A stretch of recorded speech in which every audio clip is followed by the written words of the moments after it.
I said before, I believe in our team. I do believe in our team. And we're going to work hard to make our team better. And I hope the players respond the right way. And it's not going to be for you. The fans, yes. Because if it was up to you, we're 6 foot under already. We're dead and buried and gone. Gone. And just because you got beat on the last play, that can't affect the next play. Or that's breaking you. Your frustration is breaking you. Just because you miss a block, or you get blocked, or you miss a tackle, or you fumble the ball. What does it take to break you? Everything you put into it is right out in front of you. Let's go get this thing.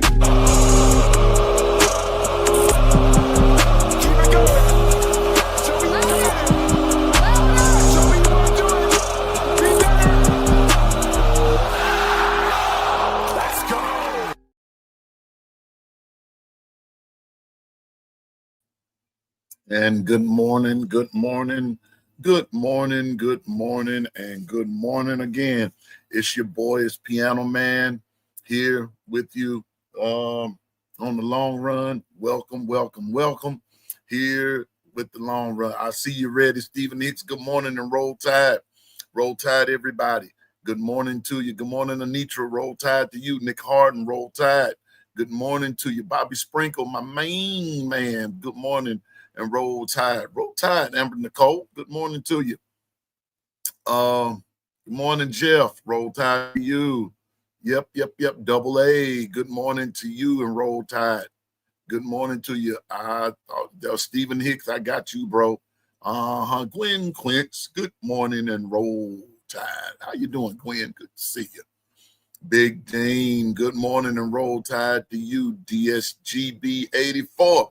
That's my brother and his dad, Mr. P, representing them dogs out of Georgia. Good morning. Sick 'em. Go get them. Go get them. Go get it. Go get it. Latoya Billingsley, good morning to you. Roll Tide. Good morning, Latoya. Latoya, man, I didn't realize you and I had that much in common, even though it's not, sort of like with you, my son. When you were born, let me take it. Yeah, you were born the same year that I was a junior in high school, man. That's what the business is there. So so there it is, sister. And you and someone else, I forgot. I want to say DSGB 84. You y'all have those January birthdays in common, just like you, my oldest son, and DSGB. All share the same month. So that's what makes us all family, just finding little things that we all have in common, and that's what makes us family. So good morning to you, sis. Roll Tide to you. Big dog gotta eat what the business is, bro. What the business is out there in Arizona. Representing them volunteers, you and DSGB. This y'all's week here, so I expect to hear some, as it gets closer to the game and everything, y'all will whoop it, y'all will amp it up a little bit. Okay? I got you. But good morning to you. Good morning. Stephen Hicks. Man, listen. Still going at it. You and OG Gill, boy, I was sort of chatting with him yesterday and everything. I'm worried about the No Mercy crew.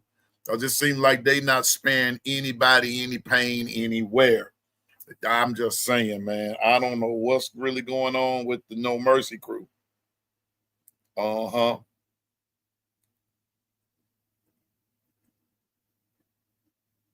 Wait a minute. Now I'm trying to find. Wait a minute. Let me make sure I did this right now. I got to make sure. Yeah, I did. I did. Okay. I'm just waiting on him to respond. All right. Well, let's get it. Even though it's Big Ten Tuesday, I'm waiting on Uncle Jacob to get here. I sent him the link out last night. He knows he's always welcome and everything, but we're going to get it. There's the Governor JB 718. Governor, I don't know how much of the show that you heard yesterday evening, and all that good stuff. I don't know how much that you heard. Shout out to Dwight putting that intro together. I like that. shout out to him and everything. Governor, you got a lot of fan base, got a lot of folks in here telling you good morning this morning. So I'm gonna give you a minute. There's Dwight. Good morning to my producer, Dwight. The governor's here, producers here.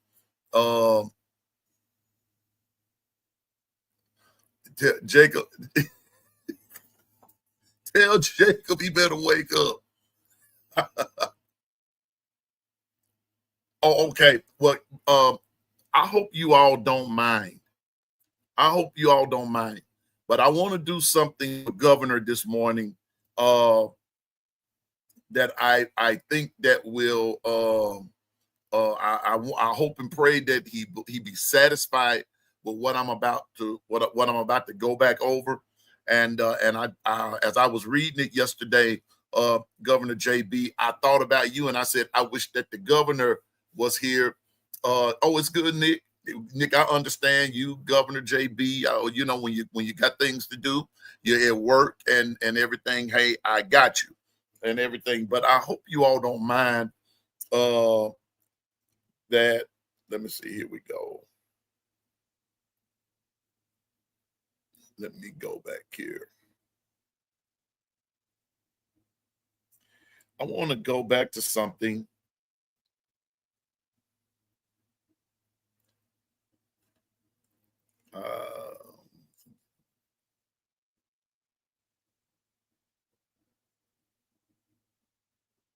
Here we go.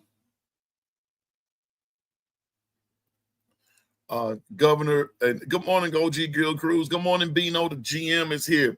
All right, the CO is here. The GM is here. The governor is here. The producer is here. Yeah, the GM is here. Bino, the GM is here. Governor, here we go. Yesterday, at the second program, at our second show, we talked about some things that the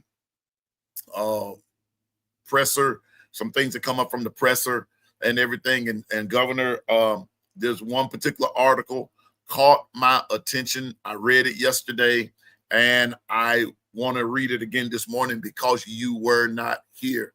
You don't have fans. You have a big family. I got you. But Governor, here you go. The Open. Now, here it is. We're going into the third ball game. And this is what the caption says. The Open competition at right tackle for the Crimson Tide. Alabama freshman offensive lineman Michael Carroll found himself on the field with the starting offensive line on Saturday night, in addition to rotating in with the second unit throughout much of the second half.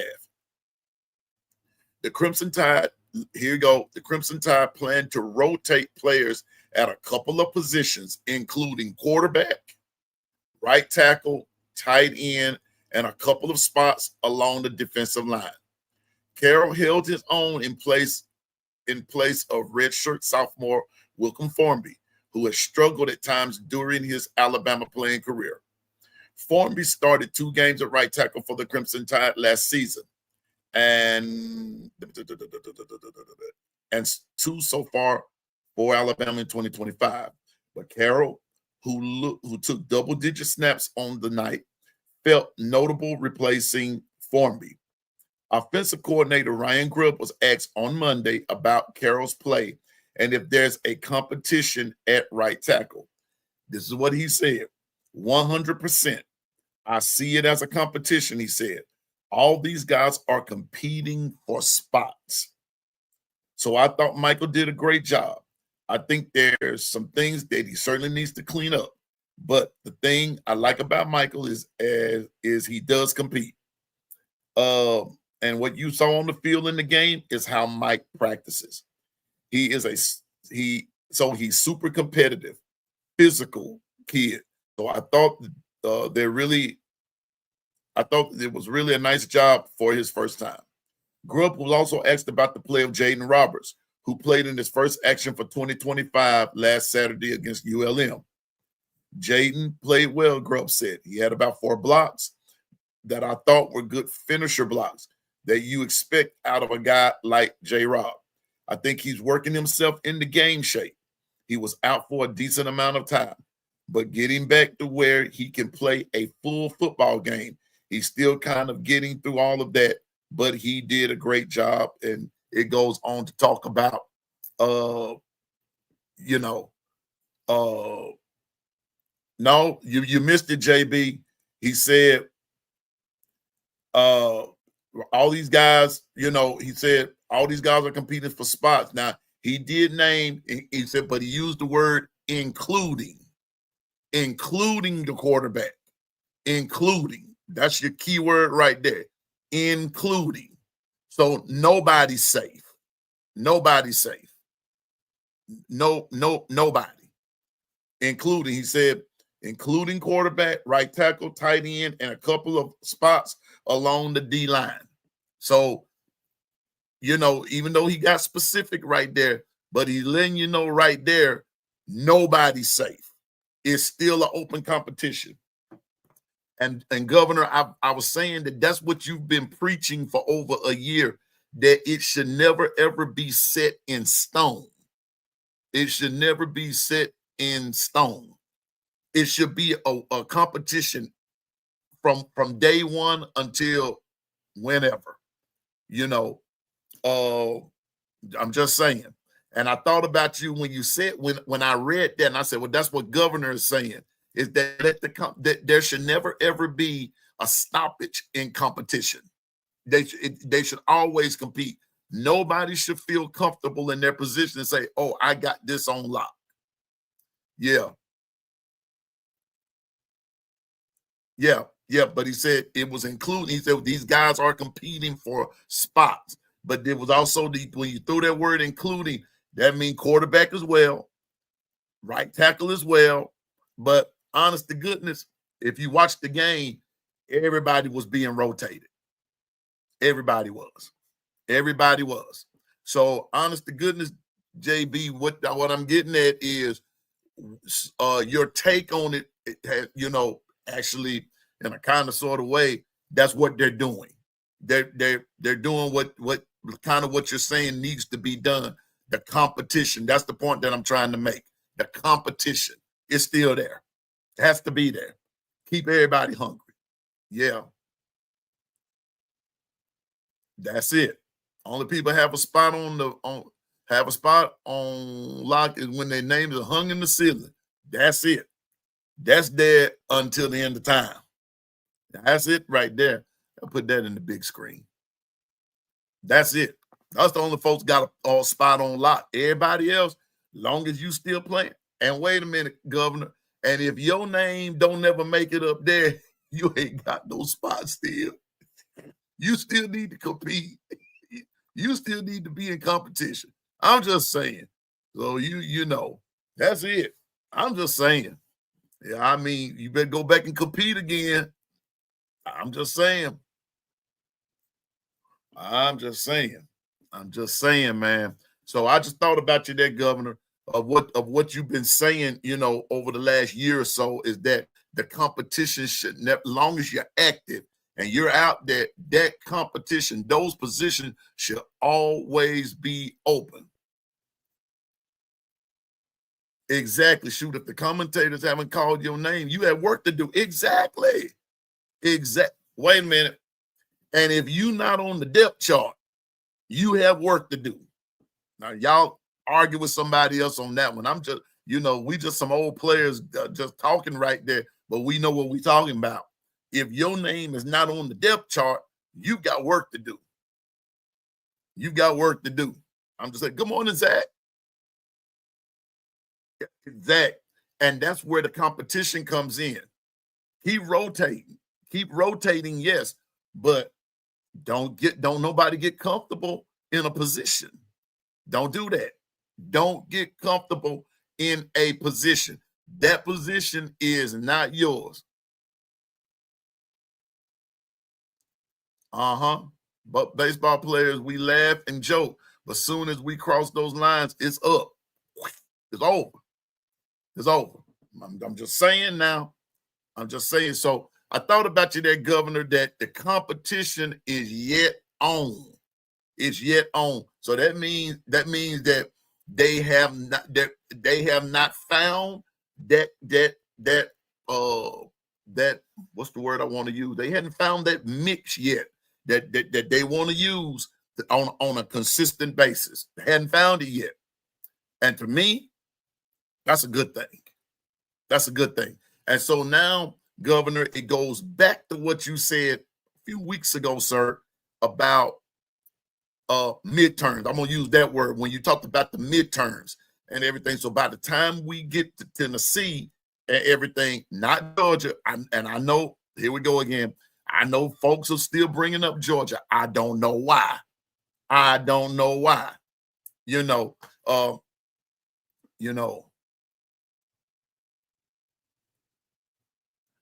I'm telling you, see, and I'm gonna read another article that they put in there too. All of this is from the Tide 100.9. Big Dean, I think there, sir. I think that, watch this. I'm gonna put you up there. I'm all for rotating players, but how do you let the starters stay in a groove during the game if they just in for one or two series?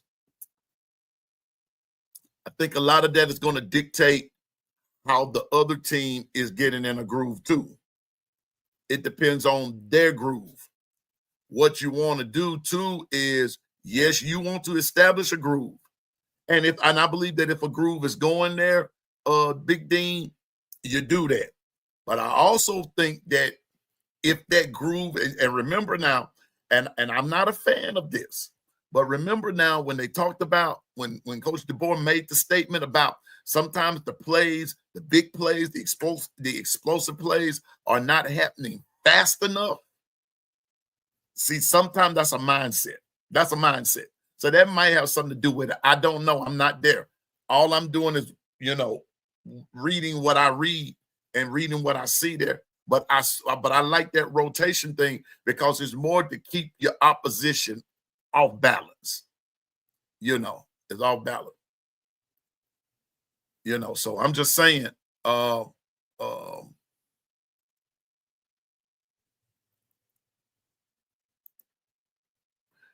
Governor saying third week in October when the season starts, and I can see which way he's coming from on that. I'm not really, I'm going to say it again, and if y'all notice, I'm not bringing up Georgia except for in passing, but the reason I'm not worried about Georgia, if you beat a team 9 out of the last 10 times, yeah, it might catch up with you somewhere, but I don't think it's going to be this year. I'm just saying. Listen, after Georgia is Vanderbilt, okay? So after Georgia's Vanderbilt, then after Vanderbilt is Missouri, then after Missouri is Tennessee. See, so you that month of October runs your gauntlet right there. Vandy, Missouri, Tennessee, South Carolina. After South Carolina is LSU. Then after LSU is Oklahoma. Then you go from that. I'll tell you in a minute. Let me get my Bible out.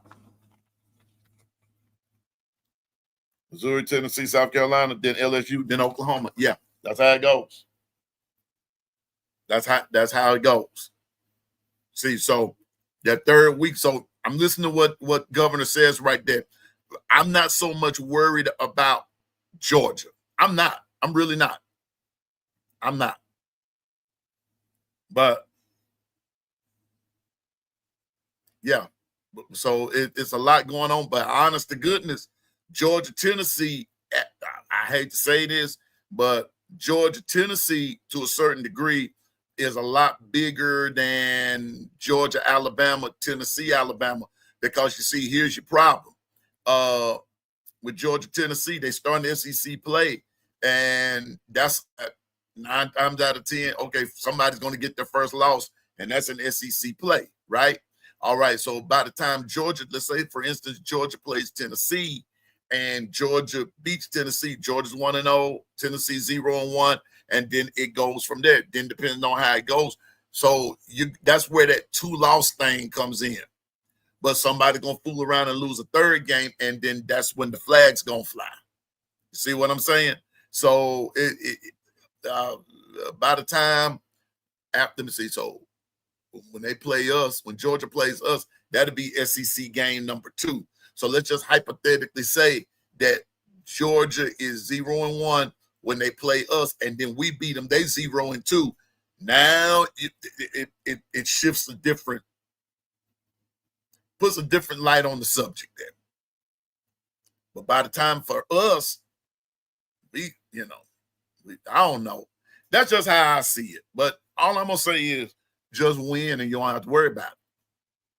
Don't have to worry about it. Win, and you don't have to worry about it. But I see which way Governor's coming from, but I'm not really too much concerned about Georgia. I'm not. Like I said, if I beat you 9 out of 10 times, you got a problem with me.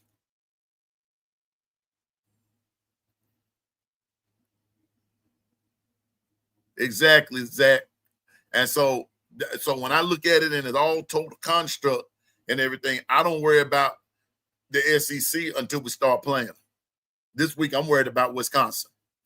All I'm focused on is Wisconsin. I'm focused on Wisconsin. I really am. Now, I can tell you what I think about Auburn, but like Governor says, there's a lot going to happen. Like within the next 2 weeks, Auburn goes to Oklahoma. That's going to be a game to watch. That's going to be a good game to watch.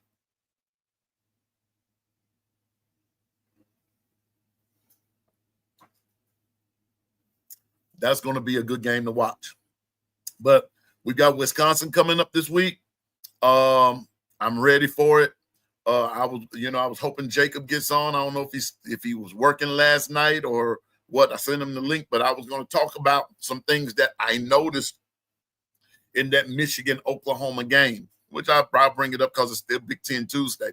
And I'll, talk about that. But I don't know if anybody kept up with it or not, but Justice Haynes went off in that game against a good Oklahoma defense. Justice Haynes went off for like 120-something yards rushing against a good Oklahoma defense. Hold up for a minute.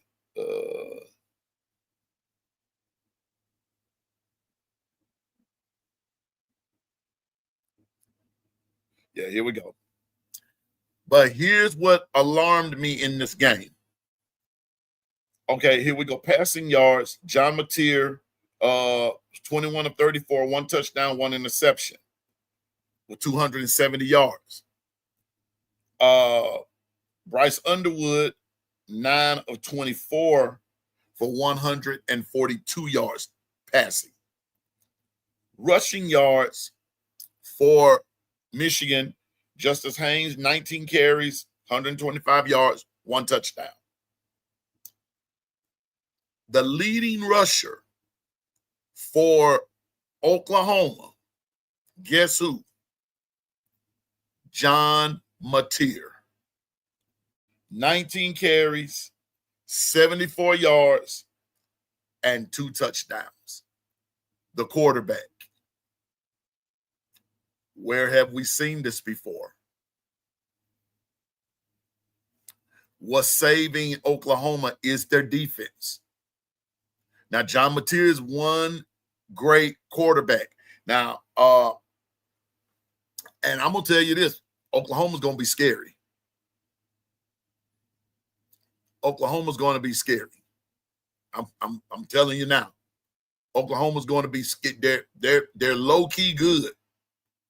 They just didn't have a solid quarterback last year who was more or less dual threat, But because last year they made Alabama just one-dimensional. They made Alabama one-dimensional, and we did not adjust to that. Now this year should be a better game, but I'm telling you now, Oklahoma's nothing to sneeze at. But Mateer, I have Mateer as he's my quarterback in my fantasy college football fantasy league. He's my quarterback. I'm just saying. Yeah. Most of what's his name? Jade, is it Jaden Ott? I want to say, is he coming off for injury too? Something to that effect. But John Mateer was their leading rusher. Receiving yards, Dylan Burke, 101 yards for Oklahoma, 7 receptions and 1 touchdown. David McCauley for Michigan, he had 91 yards on 3 receptions. Now, then the rest of it is defensive stuff. But I'm telling you, it's going to get interesting.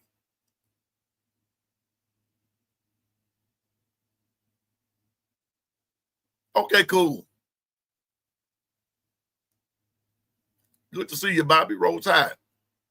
Bobby ain't laughing at you, man. You good, bro. But I'm just saying, but that Auburn-Oklahoma game is going to be good in a couple of weeks. But I do believe Auburn's going to get their first loss going into Norman. Yeah, Governor, it's going to be a defensive, especially in that for most teams, and especially in this SEC. And because remember now, I told you over half of the teams in the SEC are actually starting new quarterbacks. You know, quarterbacks just getting to the game right there. Good morning, Dr. Crystal. Rolleth to you and your family. For those that are Tide fans, and everybody can just go. Good morning, Dr. Crystal. But anyway, I'm just telling you that it's about to get exciting. I will be watching Bama, Wisconsin. I went through their stuff a little bit yesterday. I kind of been thinking about some direction here of which way we're headed, which way we're going with some things. And what I said I wasn't going to do was bore you with a lot of details about this, that, and the third, because today is just Tuesday. We've got a few days to go before game day. Just getting some ideas here and there about this, that, and the third. Thursday is going to be ladies' night. You know, they're going to do their thing and everything. So Piano Man is just kind of in cruise control because I do have a busy week outside of the long run. I've got a busy week, so I'm thankful, that, others can just do up, carries on some things for me and everything. And I trust them. I trust y'all like that. But so I'm just saying that it's about to get interesting. But like the governor said, it's going to be a defensive type year, especially for the SEC with these new quarterbacks. Now, whichever quarterback becomes successful or it becomes evolve into success, I think it's going to be a beautiful thing to watch. Oh yeah, Dwight. Busy week, sir. Music stuff. Yeah, busy. So Piano Man, they don't call me Piano Man for nothing. So got some piano work to do. So just trying to get some things done. Am I going live? No, Zach. I don't do that live thing. I don't know. I have issues. I learned some lessons last year doing that live thing, bro. No, sir. I might come on live after the game, in between Bama and I might come on at halftime and talk a minute or so.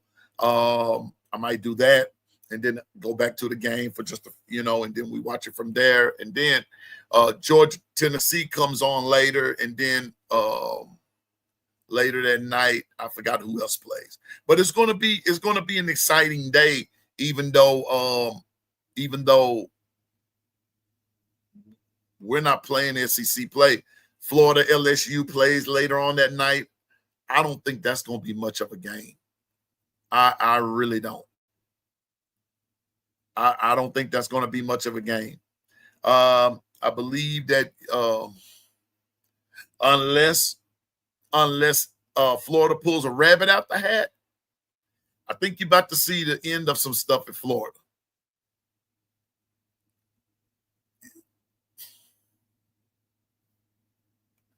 See, the governor just won't let P be great. Always. Wait. Oh my goodness.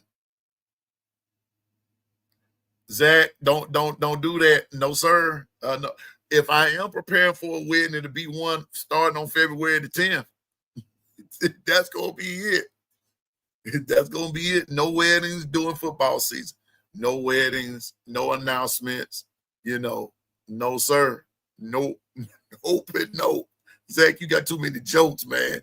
You and Governor got jokes this morning. Yeah, no lives at 14:59 and 4th. No, sir. Nah.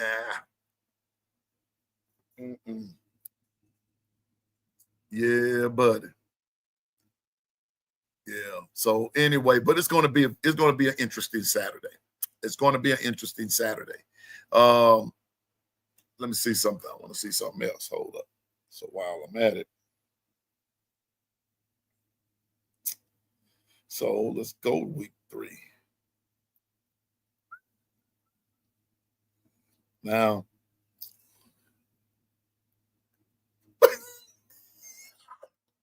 no, Governor, no, I'm not going to do it. I ain't doing it. No, sir. See, when you see some stuff up close and personal, and when you get into a particular realm of leadership, there are some mistakes you just don't repeat. You learn. Okay. For those of you that might be interested, which I don't, here we go. For those of you that might be interested, here's some here's some betting information. But right now, the over and the under is 48.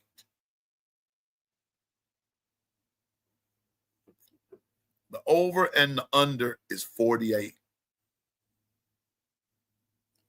Your spread is 21. And yeah, your spread is 21.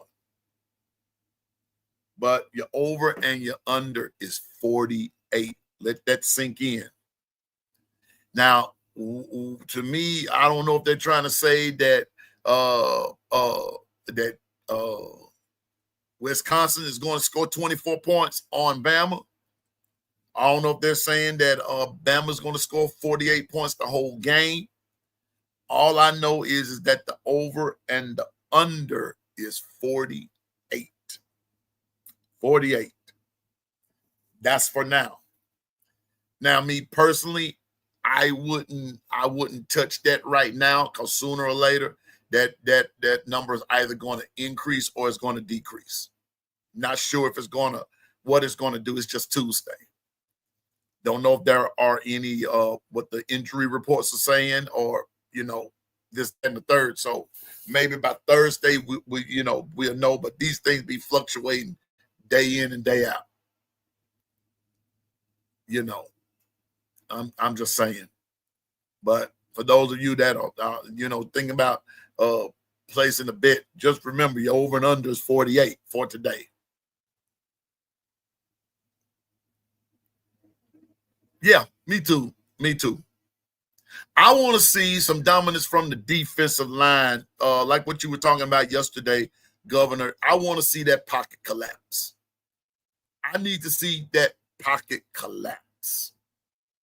I need to see that with the quarterback going down on the ground. I want to see that pocket collapse with that quarterback making mistakes, fumbling the football, throwing interception. I want to see that pocket collapse. I want to see a pick six. I want to see a scoop and score. That's what I want to see from a dominant D line. I want to see that. I want to see it just. I want to see it implode. I want to see it fall down, like when they blew up the what was that? Was it the Georgia Dome? Yeah. Finish the sack. Don't let him out. Finish the sack. I want to see some containment. I want to see those lanes filled by the next tier of defense. That's what I want to see. That's what I want to see. I want to see that. That's what I want to see. I want to see that. That's what I want to see.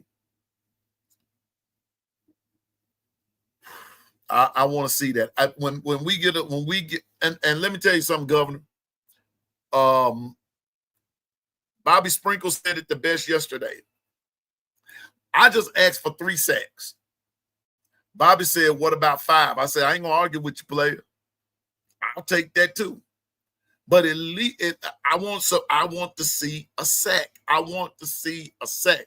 I want to see you get in there. I want to see, and like what I was telling them last night, if we're going to get the sack and you're going to come off the edge, whomever's coming off that edge, you can't be hesitant. Got to go in with a purpose. Yes, sir. I want to see some. I got to put this in the big screen, Governor.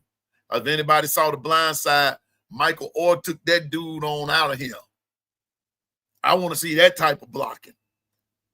Don't stop till the whistle sound. I hear you hit. Can we just hit the quarterback? I don't want you just to hit him. I want you to bring him down. I want a lot of TFL, tackles for loss. That's what I want to see. I want to see some Michael Orr, and I want to see some tackles for loss. I want to see that. Those are the type of things that makes you dominant. You're playing dominant. Playing good. I mean, and I'm not taking nothing away from that 73-0. I'm not taking away nothing from that game. I'm not taking away anything negative. I'm not putting no negative vibe on it. But like what Coach Womack even said, the execution is still not there. Now, that came from the coach's mouth, that the execution is not there. The execution is not there. I know people get caught up in that 73-0 thing, but you got to look at the nuts and the bolts of that. And when a coach says, "I'm still not satisfied," now that's when you're working with something. That's when you're working with something. Is that you're seeing that we still can be a successful team, but some execution stuff, that little, like I said, the meat and the potatoes, the nuts and the bolts of that thing is still not there. Not like it needs to be. Because trust me, if they see that they can still run on you from a quarterback standpoint, they're coming. They're coming. They're on the way. They're gonna run that football. I'm just saying. So I'm with the governor. I want to see some Michael Orr stuff.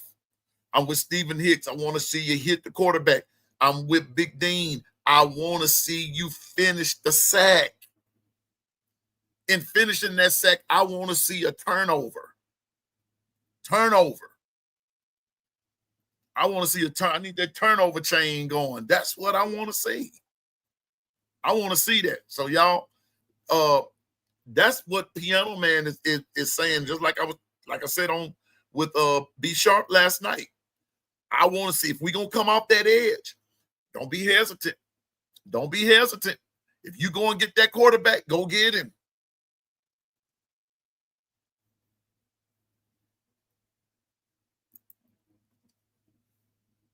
Every team is about to test our manhood and try to run the ball down our throat.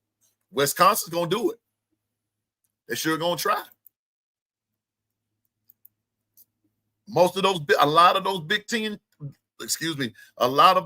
Ten teams, very run heavy. Those like the Wisconsins, the Minnesota, see some of those that and even Ohio State, Michigan, they're run heavy. They run that football. That's authentic football. Running the ball. got to run. You must run. Got to run the ball. Mm-hmm. So those guys on that D line, you're going to have to let's go. Let's get it. Let's get it. Because you're going to see. And then not only that, a lot of those SEC teams are going to run the football. Run first, pass later. But if they see that they can run the ball, if they see that they can run the ball because you're playing you're playing too loose and everything, and you're not playing gap and this, that, and the third, you're not feeling anything, they're gonna run it until you stop them. But you have to establish that kind of stuff early, that you're not gonna run on us. You got to be balanced with it. And then like I said, you're gonna send if you're gonna send a rusher from that edge, that rusher cannot be hesitant. He got to go in with a purpose. Good morning, Ephraim. Roll Tide. Got to go in with a purpose. And you can't be hesitant. No doubt. Go in there. I'm coming in to knock your head off. I know some people don't like all that violence talk, but that's the era I grew up in. I'm coming in there to hurt you. I'm just saying. That's how I came along. That's just me. And that's my mentality. And even if I were playing today, coming off that edge like that, a free shot, I want to send you home to your mama so she could put that rubbing alcohol on you and rub you all night long.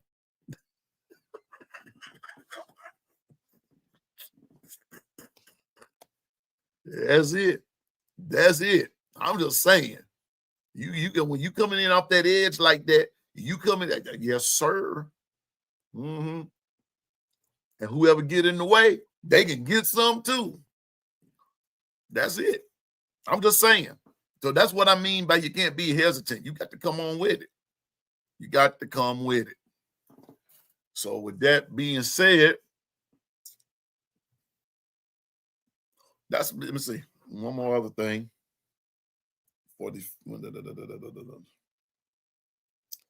So Saturday, just in case you're interested, we all know you got Wisconsin, Alabama, Oregon, Northwestern, Clemson, Georgia Tech.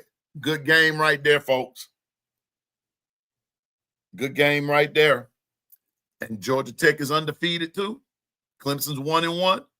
Georgia Tech is undefeated, and they're playing in Atlanta. Don't be so quick to write Clemson in. Oklahoma Temple, Central Michigan, South Alabama, Auburn, Villanova. I'm about to say Vanilla Nova, but Villanova, Penn State, Georgia, Tennessee, Oregon State, Texas Tech, Iowa State, Arkansas State, Louisiana, Missouri, UTEP, Texas. Ain't playing nobody. Oh, hey, South Florida, Miami, both of them undefeated. Somebody going down Saturday. Somebody going down. I want to see what the odds are on that game. Wow. The over and the under is 57. And the spread is 18.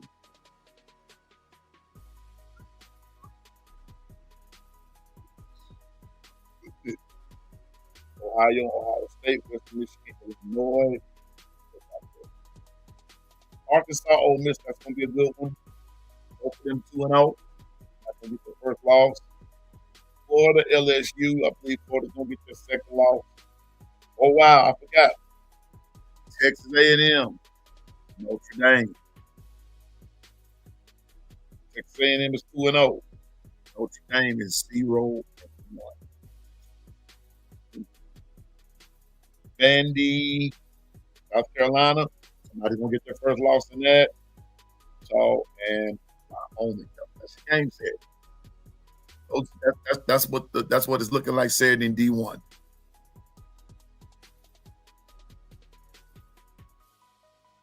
Otis will be on the Bama sideline keeping straight. All right. I think Tennessee's going to beat Georgia. Okay. I want to see little birdies flying around here like in the cartoon. Steven, that didn't come out right. You want to see them, or you want them to see it? Okay, coach. Nothing.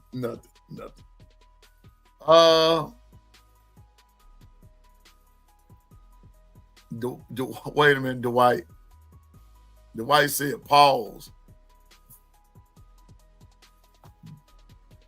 Nothing. I ain't gonna ask why. Anyway, let me do this. Here we go.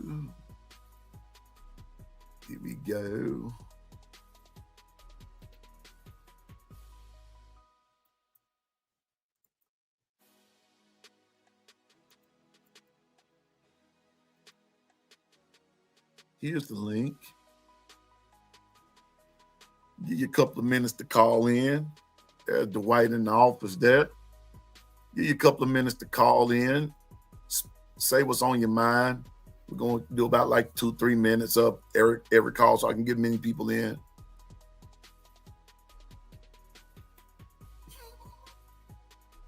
What? Pause. What? Okay. Did I say something wrong? The birds flying around in there. Did I miss something somewhere?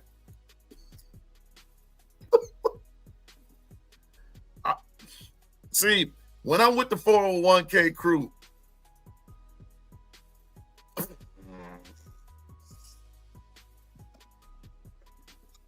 I kind of figured, well, look here. You said they got to touch them all night long. Well, they got to rub them down. Because if I was playing against them, somebody going to get rubbed all night. I'm telling you, that's it. I mean, what else they going to do? Sit up there and let them suffer? Because I'm going up. I mean, you know, when I played football, I went to hurt you. I wanted your mama rubbing you all night. I did. I'm just saying. That's just the best way I can put it. Now, all that other stuff, I ain't got nothing to do with. I just wanted the boy's mama to, you know, that young man's mama to give him the motherly affection that he needed. That's what I wanted to do. Man coverage.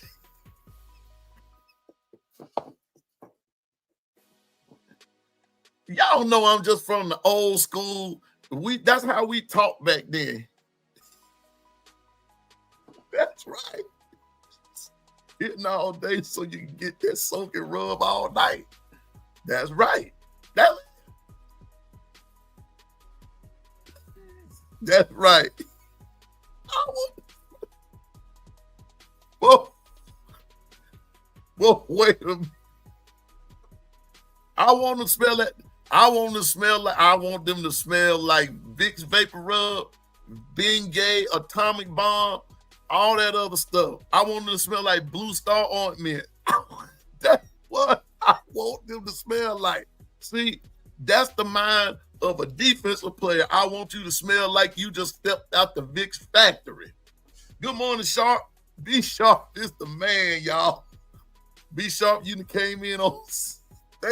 Some of them took something that I said and then went on down the street with it. I ain't thinking about it like that. All I said was, if you remember what I said last night, B Sharp, if you're gonna come off that edge, you got to come off of it. You can't be hesitant, and you got to hit them. And I said, if it was me coming off that edge like that, I'm coming off that edge, and I'm gonna hit them rascals so hard until they're going to have to go home to their mamas and they're going to have to rub them down all night long. That's it. Some of them, I don't care what they think. You got some weirdos out there now. But anyway, I just said, I want some, like Jeff said, I want some man coverage. I'm putting them, you know, and whoever get in the way, and whoever try to get in my way or trying to get to that quarterback, they can get it too. I send them home to their mama and let them rub them down all night long. I want them, and like JB said, I want them smelling like Bengay, Vicks, Atomic Bomb, Blue Star ointment, because they gonna know this compliments a Piano Man. You can get it. Thank you, Zach. Yeah, Jeff. But let me tell you. But no, I'm not gonna say nothing else. I'm not saying nothing else. Cause Jeff, you almost got me right there. Cause I was nothing. Pause.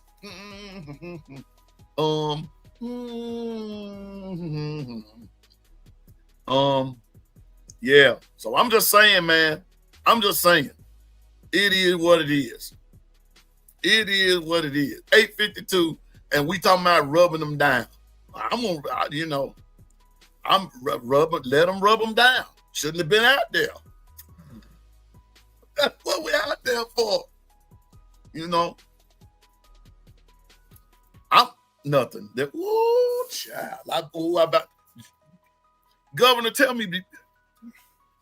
Latoya and Governor, please tell me to be quiet, because I was about to let one go right there. See, I ain't gonna call no name, but I'm not gonna call no name. But somewhere here in America, certain football players, that rub down stuff gets them in trouble every time. See, so some folk don't need to be rubbed down. They just need to go sit in the bathtub somewhere and call it a day. Don't do no rub down, because they don't know how to handle themselves like they should. Yeah, they don't know how to handle themselves. Yeah, rub you the right way. Yeah, that Johnny Gill song. Yeah, you feel the magic in my hand. Yeah, I know somebody ain't been right in a few years. Yep, because they got rubbed the right way. Yeah, boy. Yeah. I ain't lying. I ain't called no name. I ain't said nothing wrong.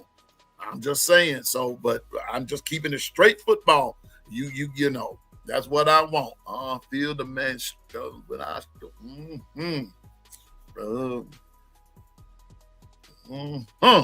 yes, sir.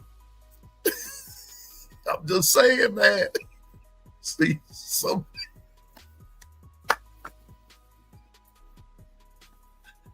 Oh, man.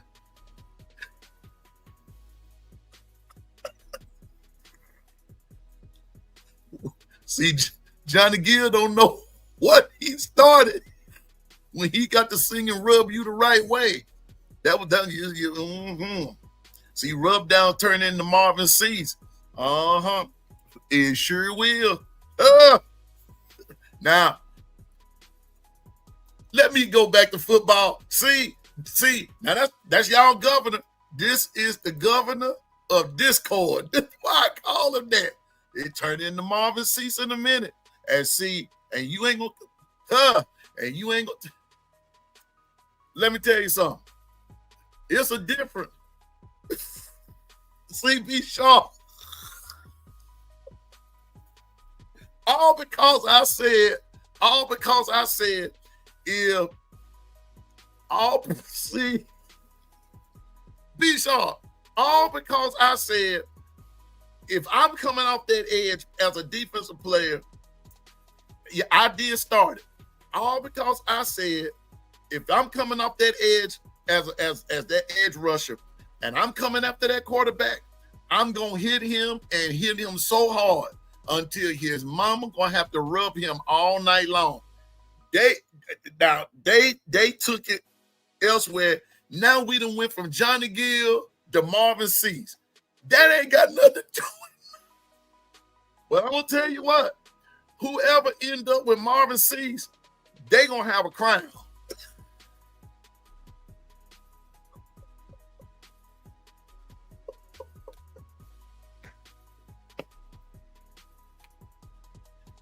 Oh my goodness. I'm telling you, it's gonna be some pleased folks.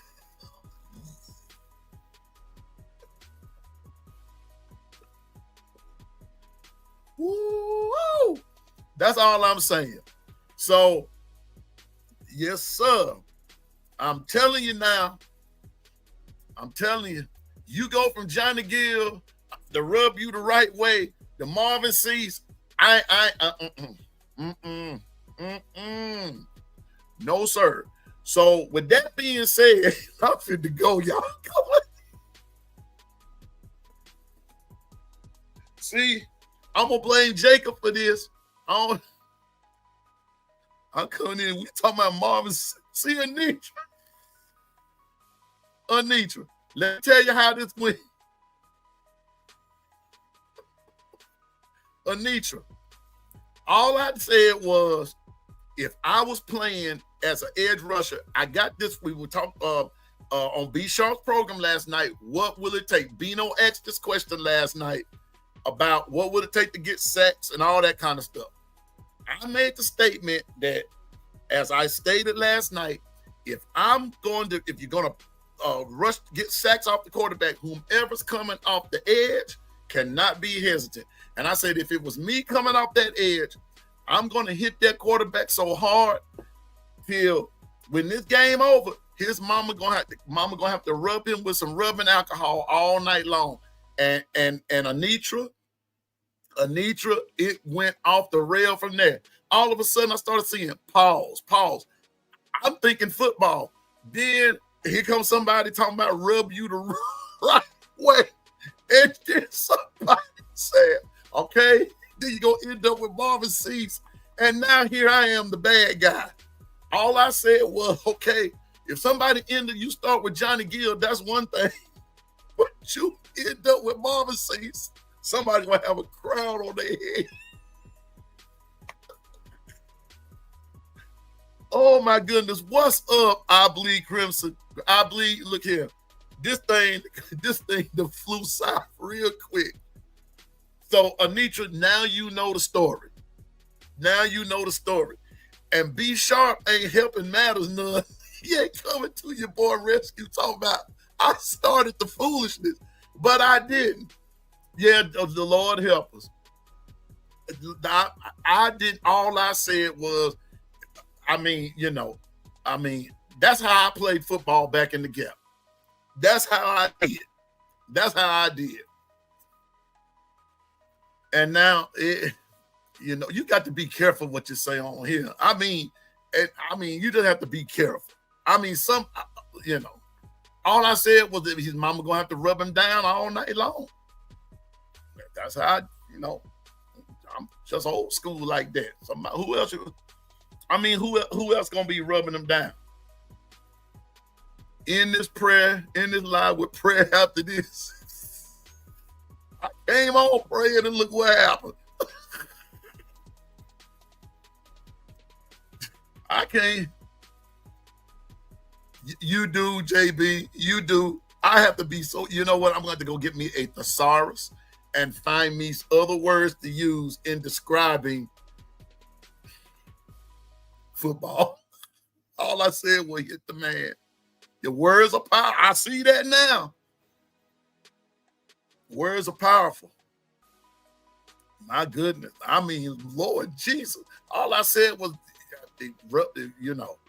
So JB gave me another way to look at it, to say it, to frame it. So I want him to smell like Vicks, Bengay, Atomic Bomb, and Blue Star ointment when it's all said and done. But okay, maybe here's the more professional way to say it. Okay, chat. So will this be better? All right. I want him to. I'm gonna be to hit him so hard until he's going to. Blue Star ointment, Vicks, Bengay, Atomic Bomb will have to be applied to his sore spots. And icy hot. That's all I'm going to say. That's it. Icy hot. Icy hot, Blue Star ointment, Bengay, Atomic Bomb. Yeah.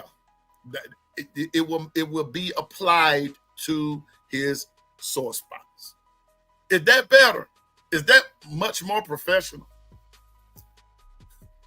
I'm B Sharp. Is that better? Did I put that in a better, more professional way? You know. Y'all, my little, I got two statues of two little miniature Jesus statues up here, and one of them fell over. One of them fell over.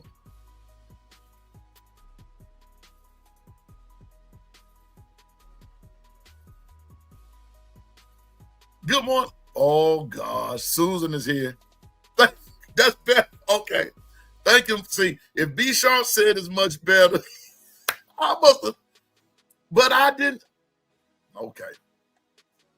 Dang, man. This doggone, this generation is woo. Ice tub ain't got nothing on the alcohol. See, now I ain't said nothing about no alcohol rub, because that's what got me in trouble in the first place. Rubbing alcohol. And that's what they called it on the front of the bottle. Rubbing alcohol. Rubbing alcohol. You whether it was the white lightning kind or the green kind with that mint in it, it was called rubbing alcohol. And whether you had some methylate, some mercurochrome, all that kind of stuff, you had to get that stuff put on you back in the day. And most of the time, your mama was the one who applied it. I'm about to say it in another way, and then that's gonna be a whole different conversation. She was the one applying ointment to a man's sore spots. That's it. That's what you did. What's up, Jim? What's up? I'm getting ready to go. Cause that menthol kind there, that's what I'm talking about. Menthol. Y'all know what I'm trying to say. It's the menthol kind. I'm just the old school kind of guy, and that's how I grew up. I'm serious. That's how it is with me. Good morning. The administrative assistant is here, so let's straighten up, everybody. Good morning, Carla. Good morning, Carla.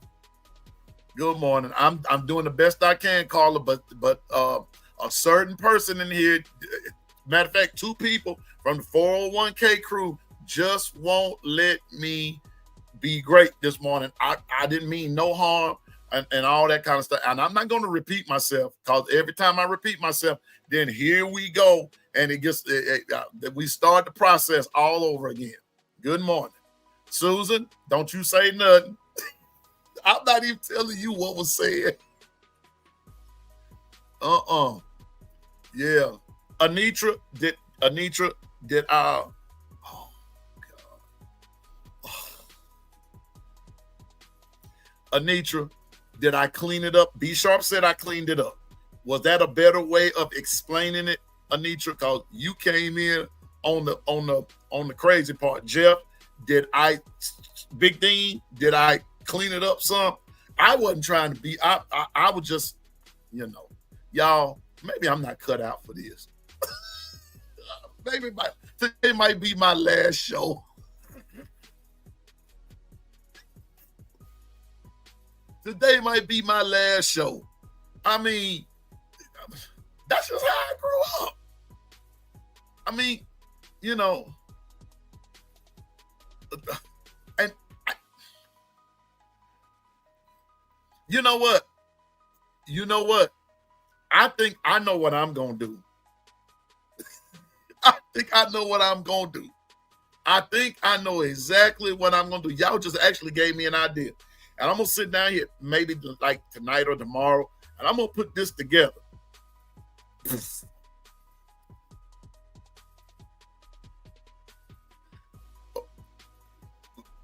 Big Dean, when are you going to let that go?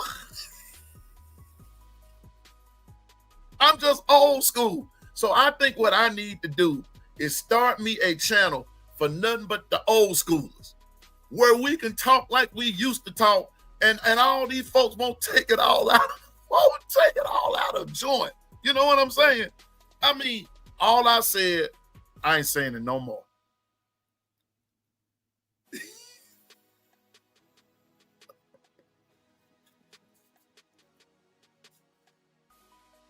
if the man's apply ointment to wherever he's hurt, that's the best. I'm I just, Lord Jesus. Now, how Marvin Cease got in all this, I'll never know, but I'm glad he at the party.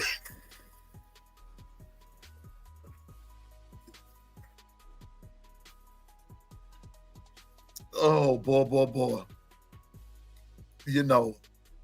Well, Jermaine, today is Terrible Tuesday, but you know what else we call it on Tuesday, so I ain't going there. Nope, because I'm trying to get the trail back on the rail.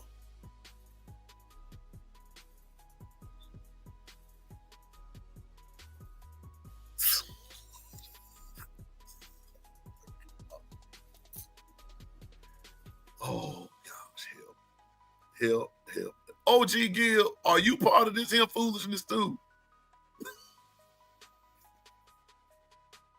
See,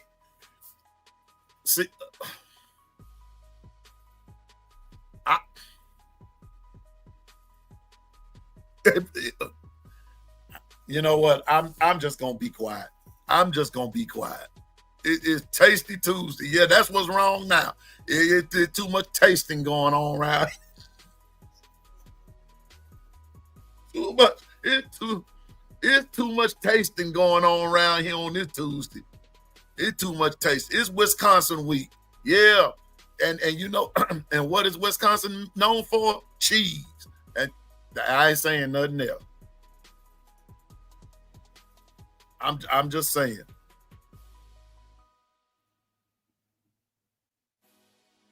Yeah, Anitra, and all you heard what I said.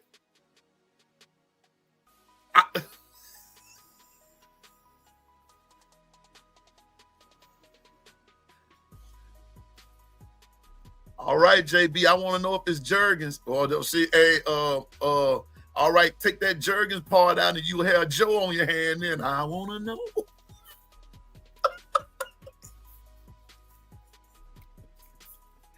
Oh, my goodness.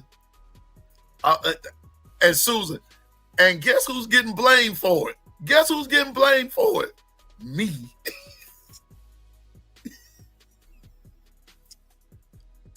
I mean,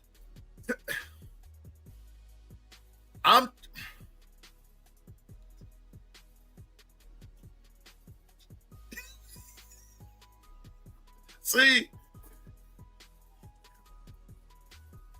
we done went from blitzing the quarterback to Jody coming in the back door. Like, really, y'all. You got that right, JP. Man, wait a minute. This is an open invitation to the Alabama O-line and D-line. Come into this chat, and we gonna show you how to be dominant. Wait a minute, Bama will make Wisconsin cut the cheese. Yeah.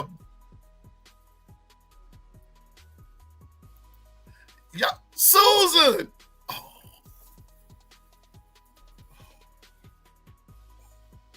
Y'all, okay, it's time to go. The CO, oh gosh.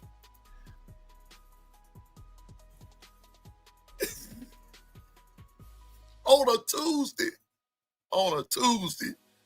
Big dog gotta eat on a Tuesday.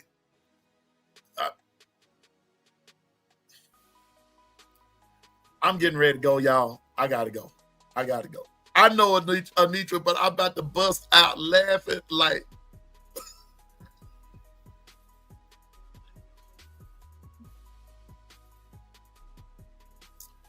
We better bring some Wisconsin better bring some Charmin with them. Yeah, there's a lot of cheese gonna get ate up Saturday. Got a feeling. So that's the problem, Ed, from the plug done been pulled. Nobody need to plug it in. No, let me. Shh. Don't. I stopped myself. Yeah, Ephraim, somebody pulled the plug. You right. You right, Ephraim. Oh boy. Oh boy. But I'm just saying, y'all.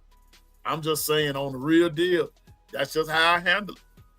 It just gets worse, Carl. So that's why I'm getting ready to go, cause I'm talking about at 9, 10 o'clock in the morning, and we talking about Marvin Cease and Backdoor Santa. Dang.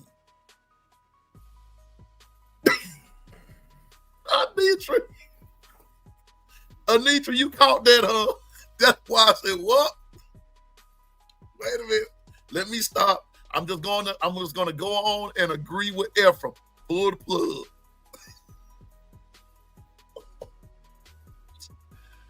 Oh my gosh. This done went from football. Oh God. Maybe tomorrow will be a better day. Is anybody in this chat from Infidelity, Georgia, and from any other state? Infidelity, Georgia, Infidelity, Bama, Infidelity, Mississippi, Infidelity, Maine. You know it. I know it. You got that right, Anitra. Marvin Cease and Backdoor Santa ain't no joke. I don't give a hoot if it's Marvin Cease, Marvin Gaye. Mighty Marvin. When you get talking about Backdoor Santa, all the bets are off the table. I'm telling you now. Because see, you can let me be quiet. Jesus.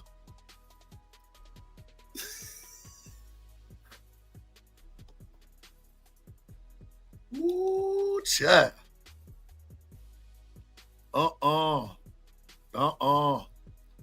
And all I said, I'm just gonna go on and say, all I said was hit the man so I didn't hit that man so hard. His mama gonna be rubbing him down with the alcohol all night. And yonder went Jesus on the bicycle, hair flowing in the wind and everything, all because of what I said. And I will unashamedly, Stephen, you better lock your back door, because God, somebody.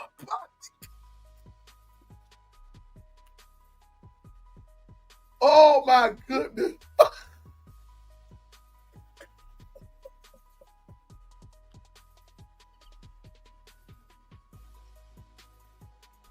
Y'all, I'm going to go and delete this whole live. I'm going to delete it. I'm deleting this whole live. I'm deleting because this has gotten way out of hand. Because Zach, I'm glad you.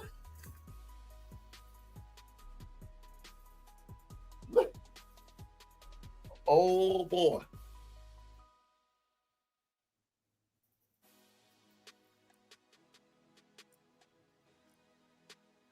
Baby. Listen, Carla. They're young men, and their girlfriend need to be rubbing them down, not their mamas. Not when I get through hitting them, they're gonna be calling for their mama. They be calling for their mama. I'm just saying. That's my tea, y'all. Don't nobody think nothing stupid. Jeff, my back door stay locked. Okay, y'all, that's it. I gotta go.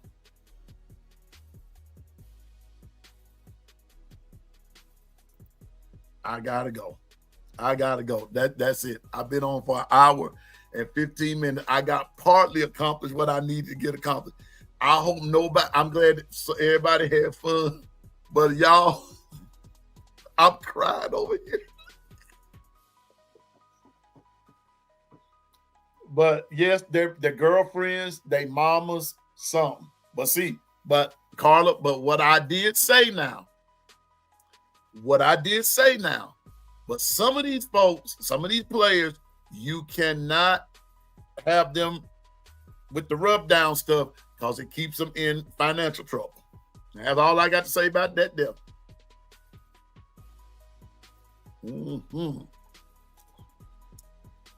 It keeps them in trouble.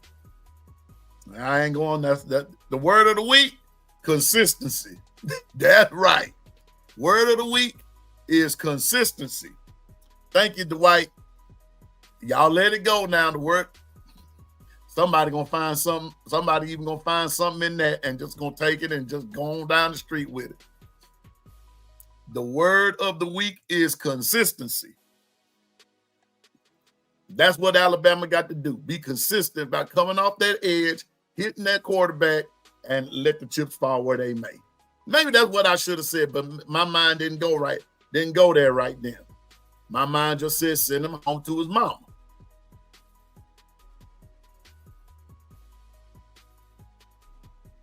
Do what I just said, do.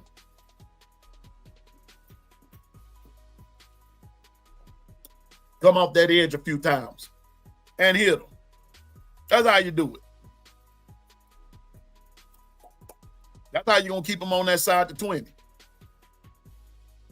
Come off that edge a few times. Go after that quarterback because trust me, he going to try something. But we also have to have containment because those lanes have to be filled. I'm choosing my words correctly because, man, I ain't saying nothing. Just beat Wisconsin and call it a day. So, yeah, that's right, Stephen. Beat them. Beat them. Just win. I don't listen because it's unrealistic to think that it's going to be 73-0 again. Well, Susan, yes. Yes, that's true too. That's true too. I'm just saying.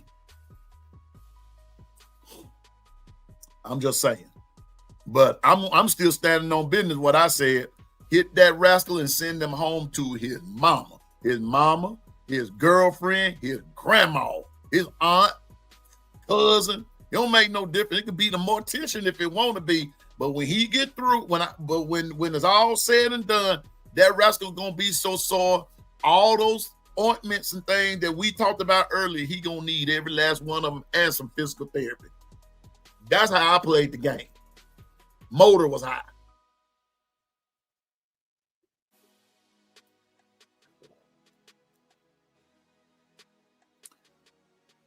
Nick, how I know you said grandma was getting better every day, and I'm continue praying.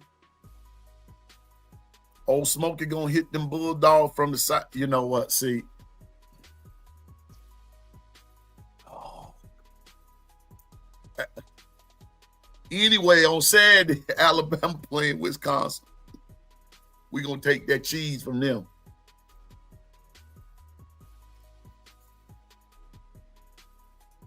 Yeah, Bobby comes on it too. Bobby did a great job yesterday. I loved it, and I plan on being on there this afternoon with him. But I love when he said he wanted 5 sacks. Said I'll take it. But it's like Susan said. But I'm not the defensive coordinator, so they got to do more. But she said rush more than 2 or 3. I'm in agreement with that. I'm in agreement.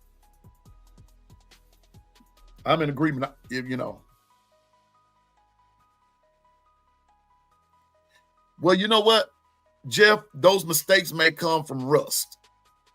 I'm not trying to take up for him because remember now, Damani was out too.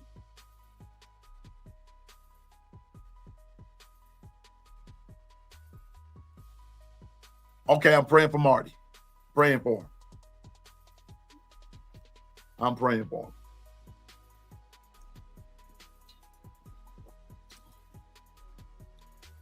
That's right.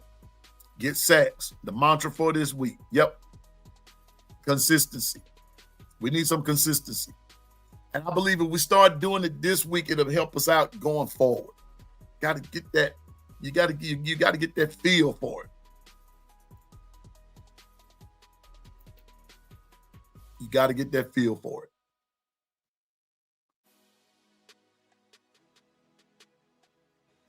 You got to get that feel. True, but 45 yards, Piano Man, I got you.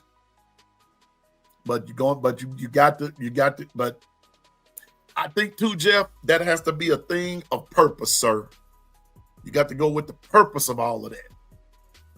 You got to have purpose, and that's what I said last night. You can't be hesitant. You when you coming in and you going after him and you make up your mind to go after that quarterback, you can't be hesitant. You cannot be hesitant. When I go back and think about when Alabama played LSU in that championship game, 2011, I think is when it was, 2011, 2012, something like that, and they didn't let LSU pass the 50-yard line. They did that with a purpose. That was by design. And they were going after all them cats back there. They didn't care who was back there. And remember, that's what part of the game plan became, started being from there up until the time LSU finally beat them. Man, they started going, they started playing that collapsing defense, and that's what Bama has to do. Collapse. No matter the scheme, you got to make that pocket collapse. Still, my favorite scene is when Bama hit Mettenberger so hard until so hard and so often until he crawled off the field. Thank you, Zach. And I believe I want to see that more often. But that other part, what you're talking about, I just need him to finish the sack. Finish the sack. Finish it. Be violent on all of them. Finish it. Matter of fact, be violent with that guy in front of you. Come on. Be violent.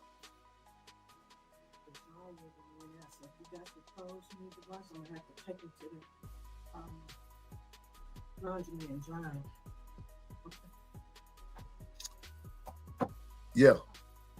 I'm just saying, be violent with everybody. Be violent. All right, Ephraim. Oldest is watching. Yes. Yeah. And that's where I'm gonna end it with this here, y'all. Jeff, you addressing, I believe, got players that get the chance to play. That's where that rotation comes in. That's where the rotation comes in. They hadn't put the combination together. They're still, that competition is still there. And it's still open at a bunch of those positions. They're trying to get that right fit. That's what I feel like they're trying to do. Yeah. But you know what, though? I believe, yeah, we need them back. But you know what? That also means somebody else needs to step up. Somebody else needs to step up. Step up.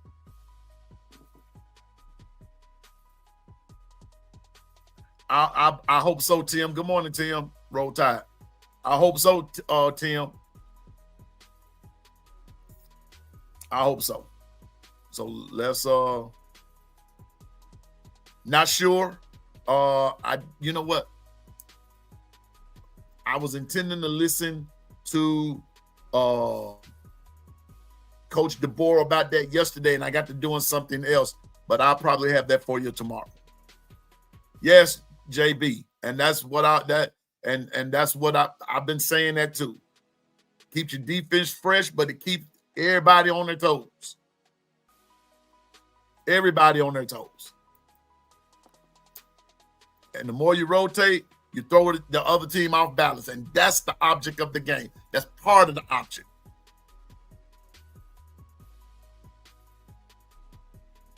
You got to keep them off balance. Just saying. And stars right there. Now people got to step up. Everybody got to step up. If you want to play this game, you want attention, you want your name on the depth chart. Like we said earlier, if your name is not on the depth chart, listen, JB said it best, and I'm in total agreement. The only people that got locks on a position are those names that's hanging from the ceiling. Those names, those banners that are hanging on the rafters and all that good stuff.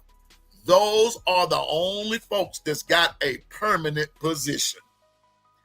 Everybody else, you got to keep working. Got to keep working.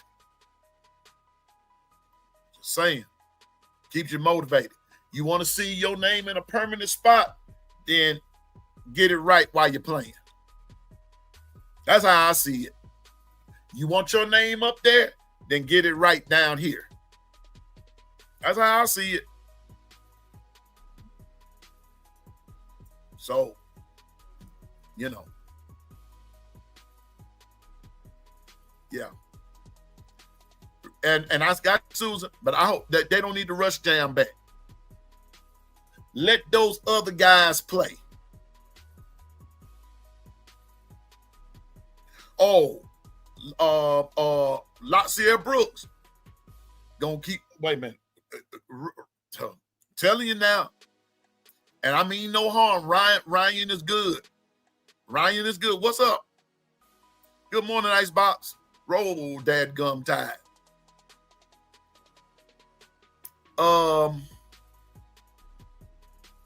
Latsier Brooks. That's all I'm gonna say. That's all I'm gonna say. Rico Scott. That's all I'm gonna say.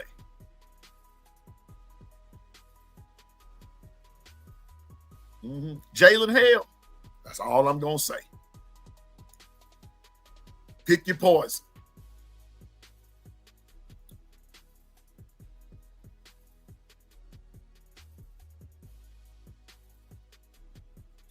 Yep, that's about to take some heat.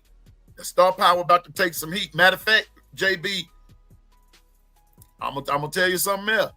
Is all it takes, and y'all hear me right here. You might not agree, but here we go.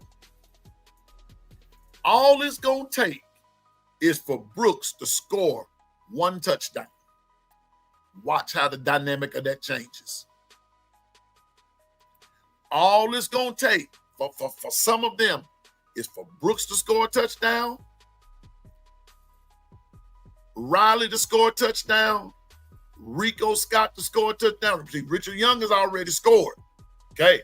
But I'm talking about some of these guys that don't get that, that's not getting that pub, that's not getting that shine, and all that kind of stuff. All it's gonna take. Watch and see how some stuff gonna go. Yeah. Yeah. Just saying now. Sometimes all it takes. See, Latsier Brooks is close. He was close to busting. He's been close to busting one. Really, in that last game, he came real close. He's gonna bust one. He's gonna bust one. He's gonna bust one. He gonna break one. Hey, Rico scored one. Horton scored one. Colt.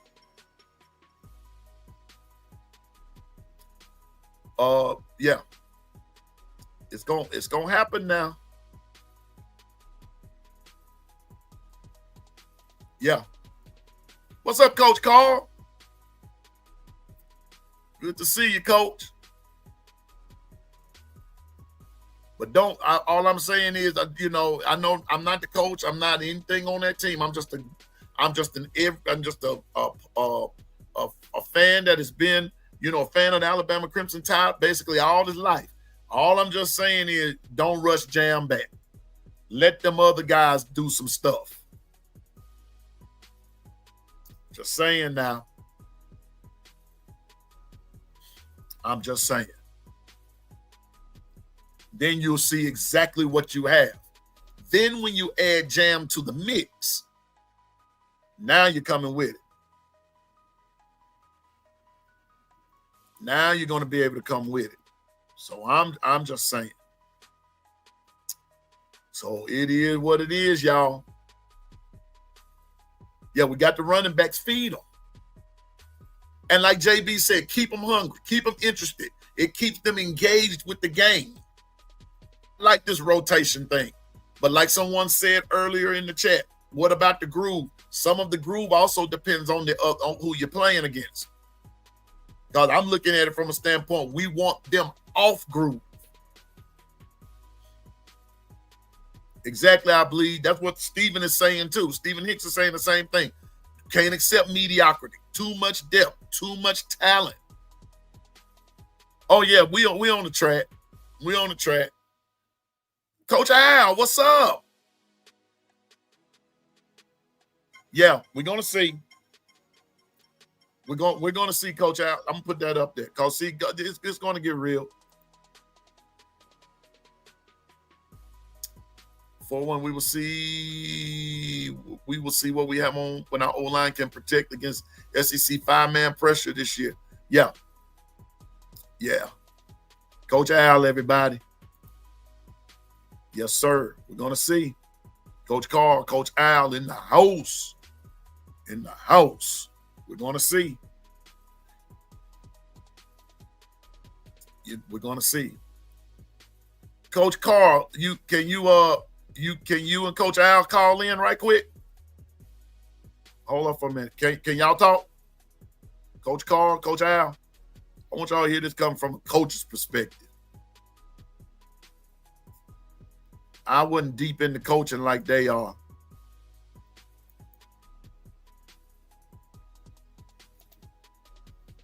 I'm more like the player. Okay, cool. I'm putting the link in the chat right there. Coach Carl, Coach Al, y'all call on in. I want to hear this coming from a coach's perspective. There you go, Coach. They saved the show, y'all, because y'all got bad there for a minute and everything. I was trying to Moon Rocker, what's up? I got the Coach Al, if you in the chat there, I got that link in the chat.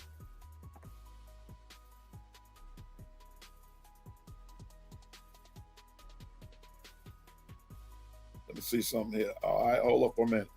I can do this too. And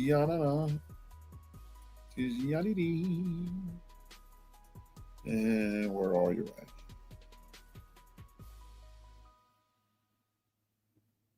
Nope, that's not what I want. That's not what I want.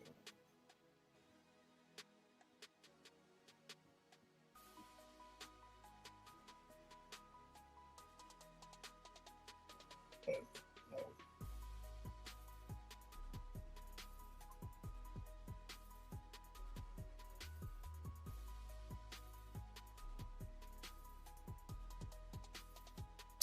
Oh.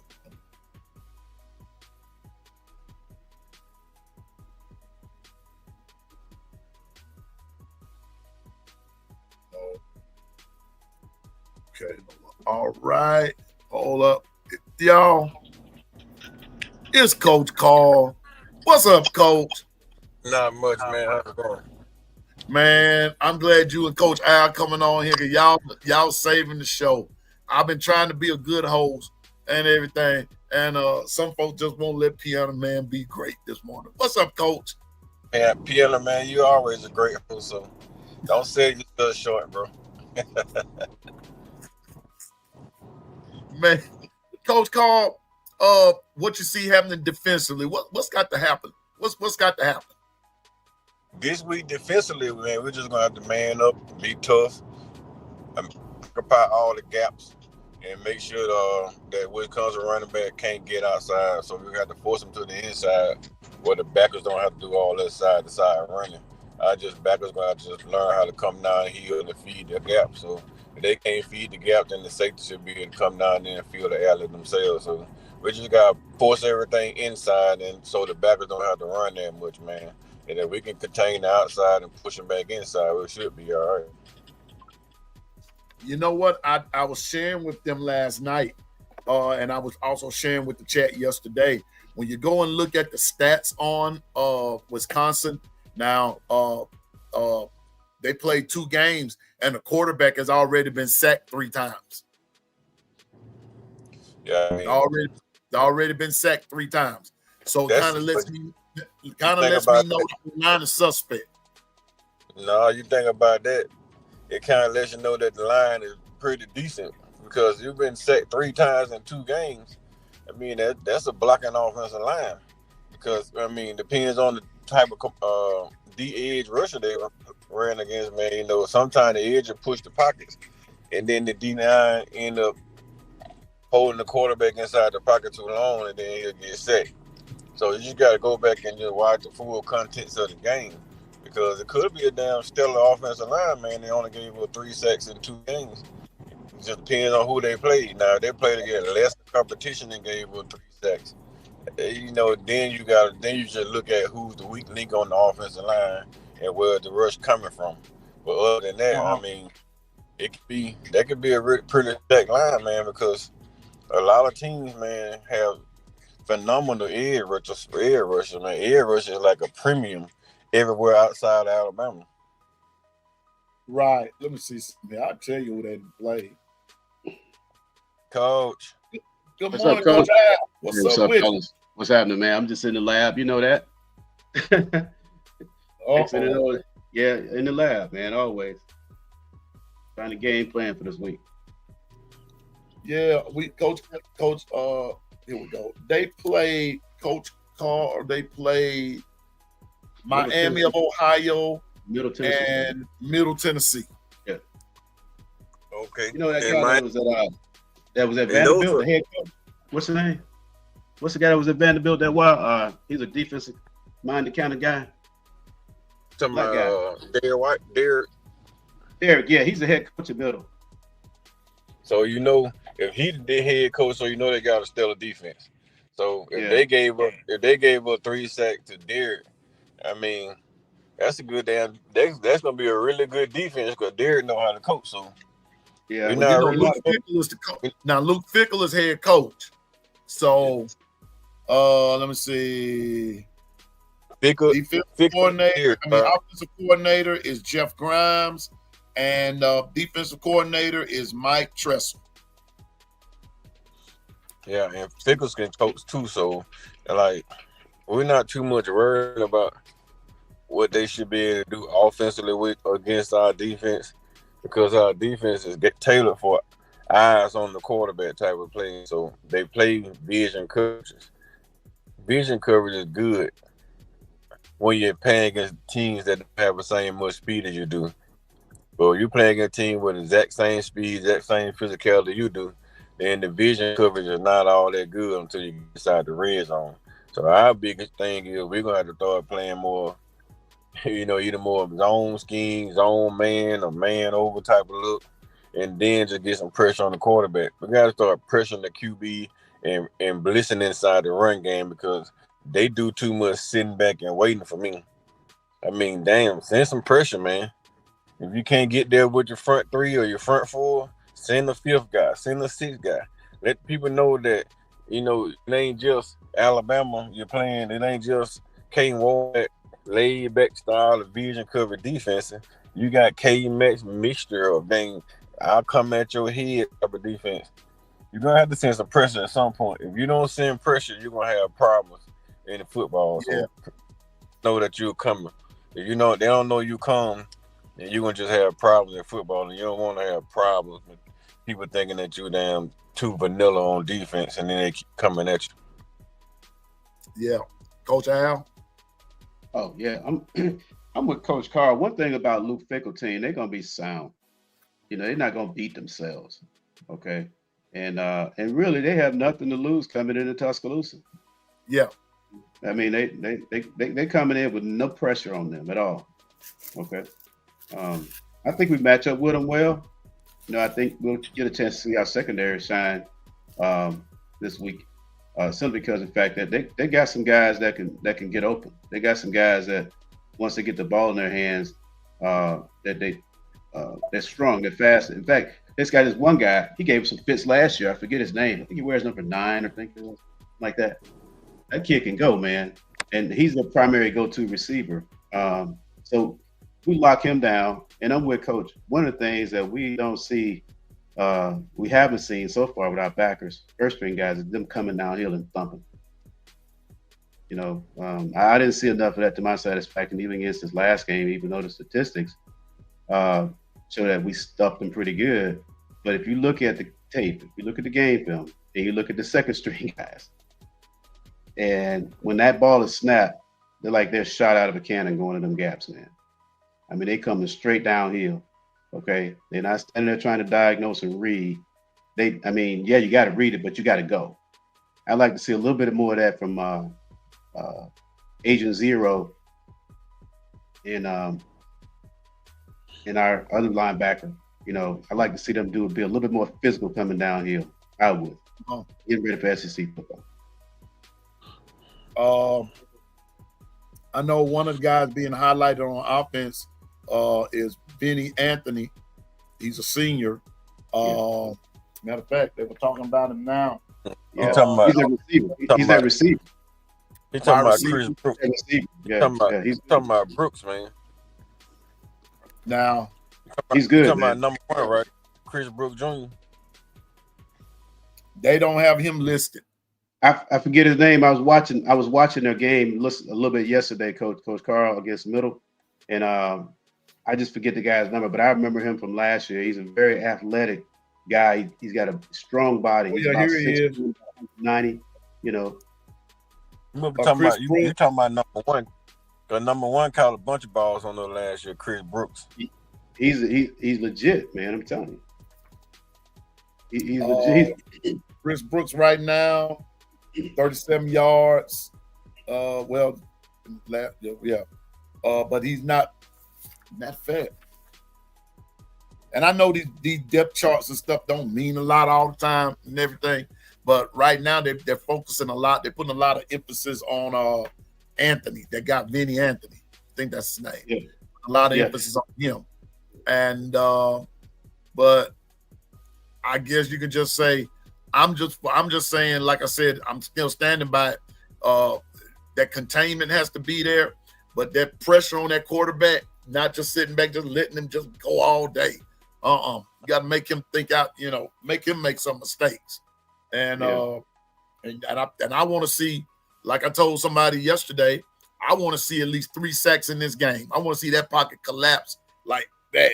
I want to see it go down, finish the sack, and if you can get a turnover, get it. That's what I want to see. Not just sitting back waiting on something to happen.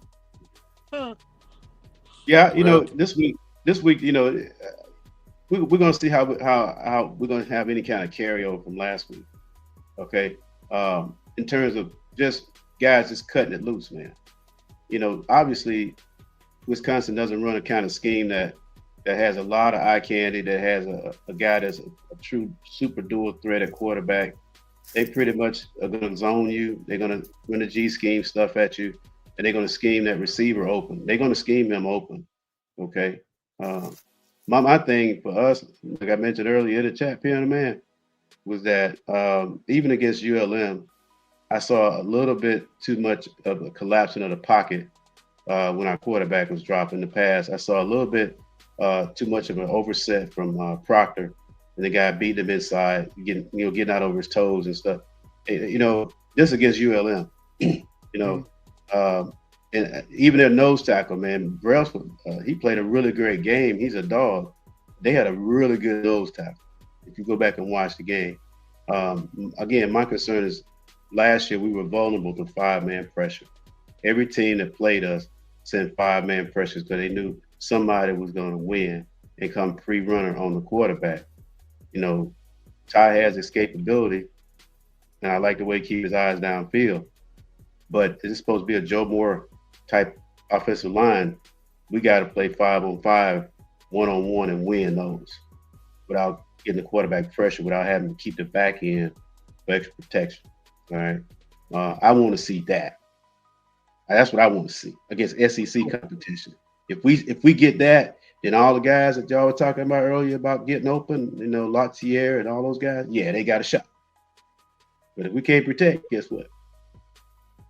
Got to protect. You got to protect. And be consistent about it. And be consistent about it. So, yeah. With Lou Finkel, man, Lou Finkel run with 3-4 linebackers. Sometimes 5 linebackers on the field at one time. And he'll walk a linebacker down that's edge rusher and still be running kind of like a 4-4 type of look. So you have to be on your P's and Q's, man, because Finkel gonna bring pressure.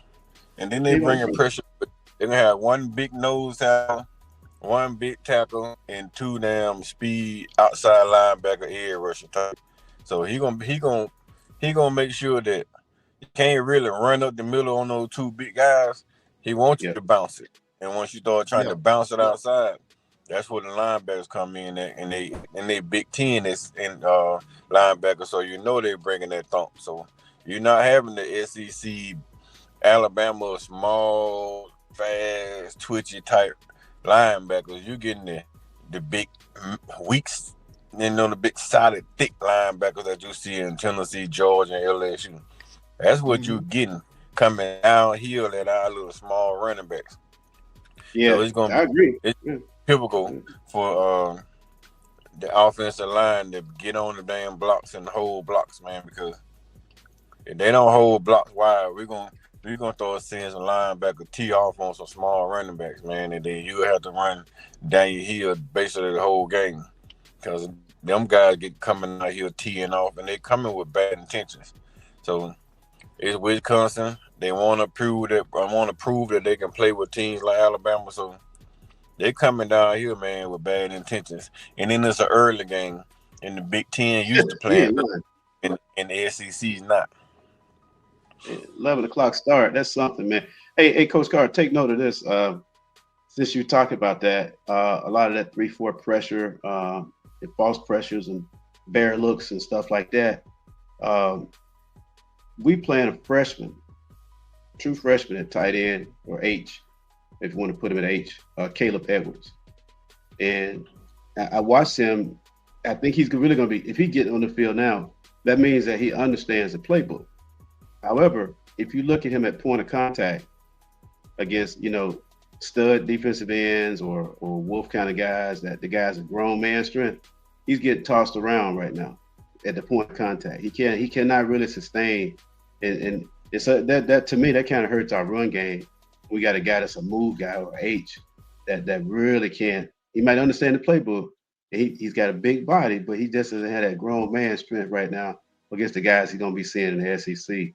That just keep an eye on that.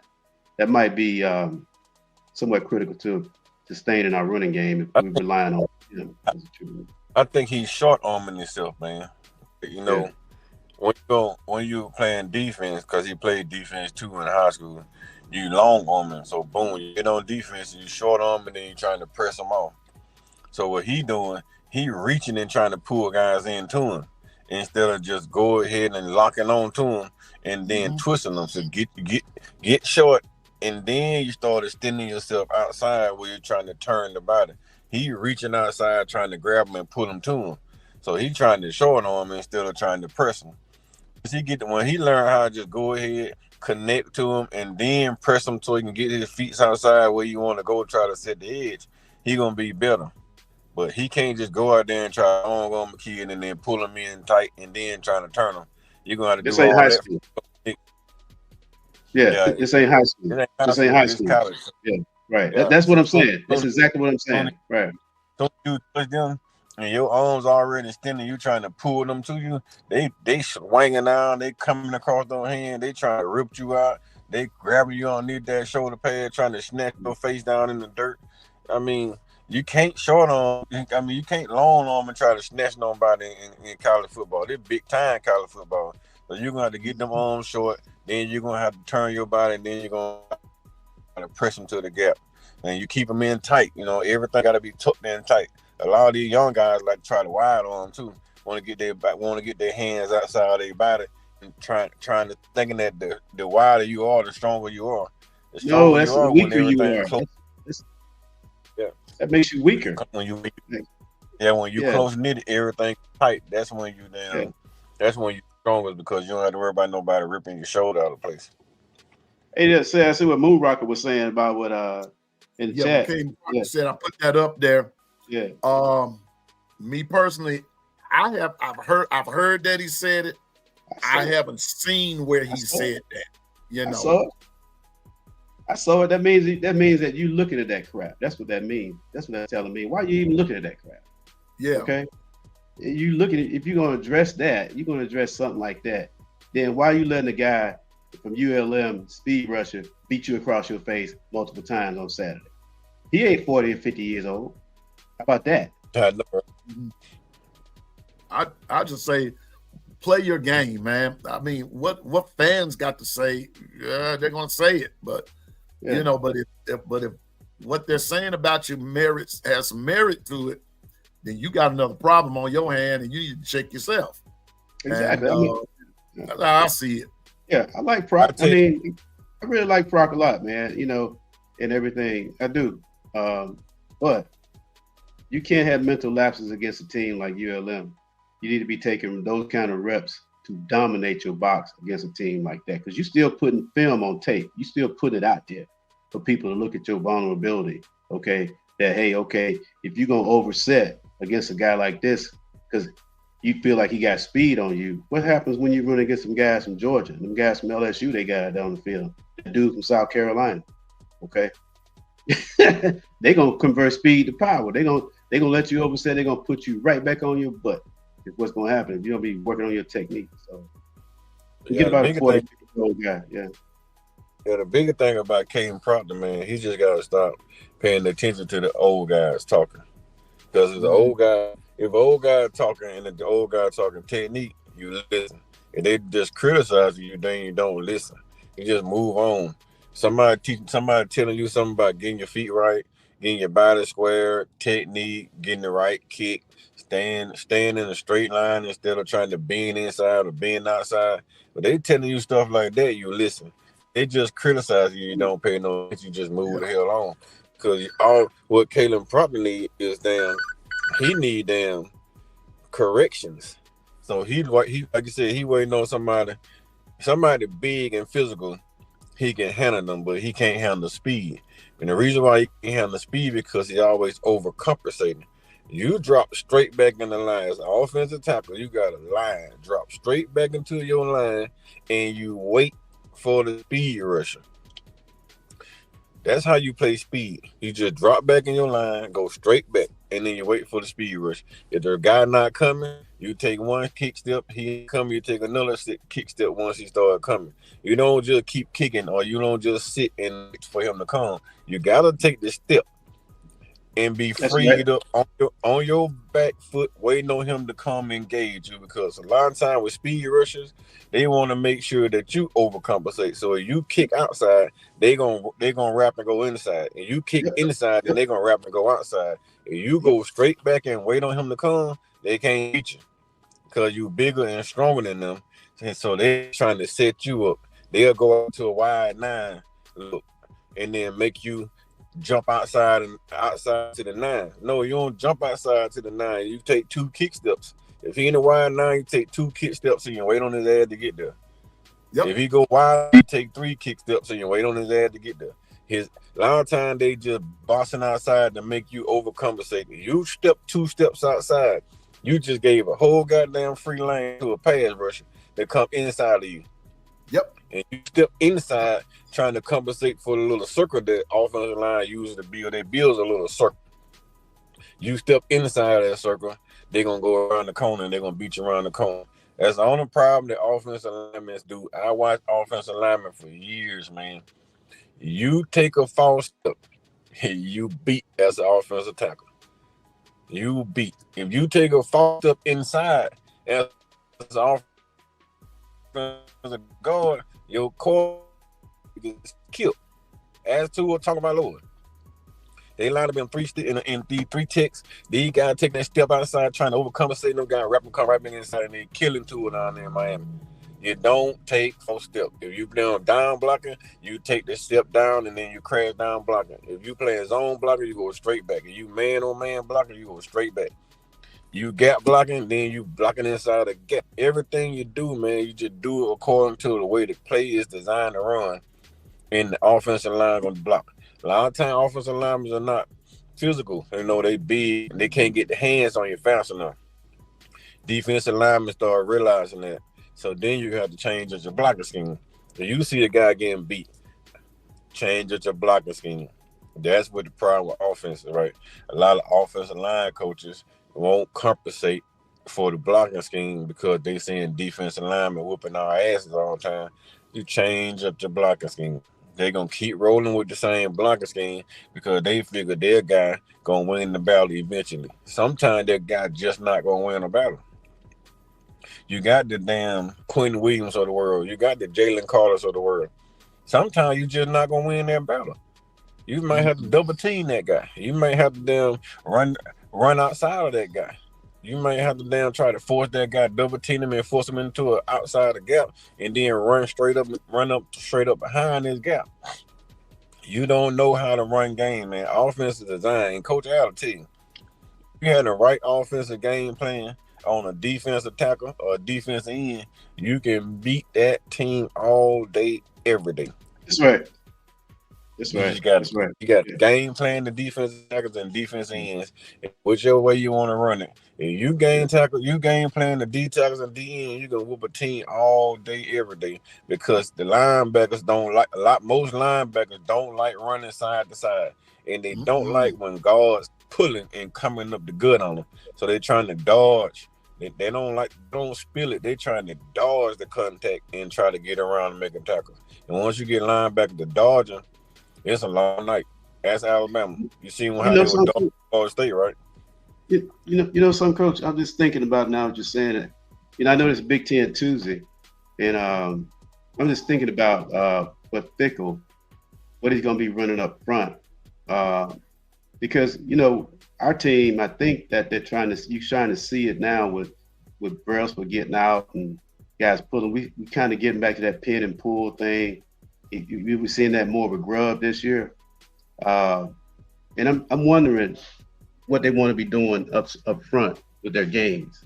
What Luke Fickell going to be trying to do with his games and stuff like that. Is he going to try to introduce some movement? You know what I mean?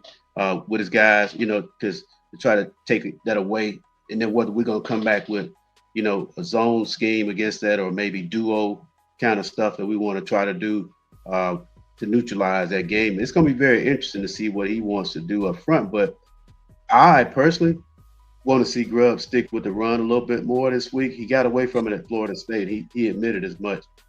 But I want to see one of our backs get more than 15 carries. I want to see one of our backs get hot, and we want to see somebody get more than 15 carries in this game to start creating an identity for ourselves on the ground.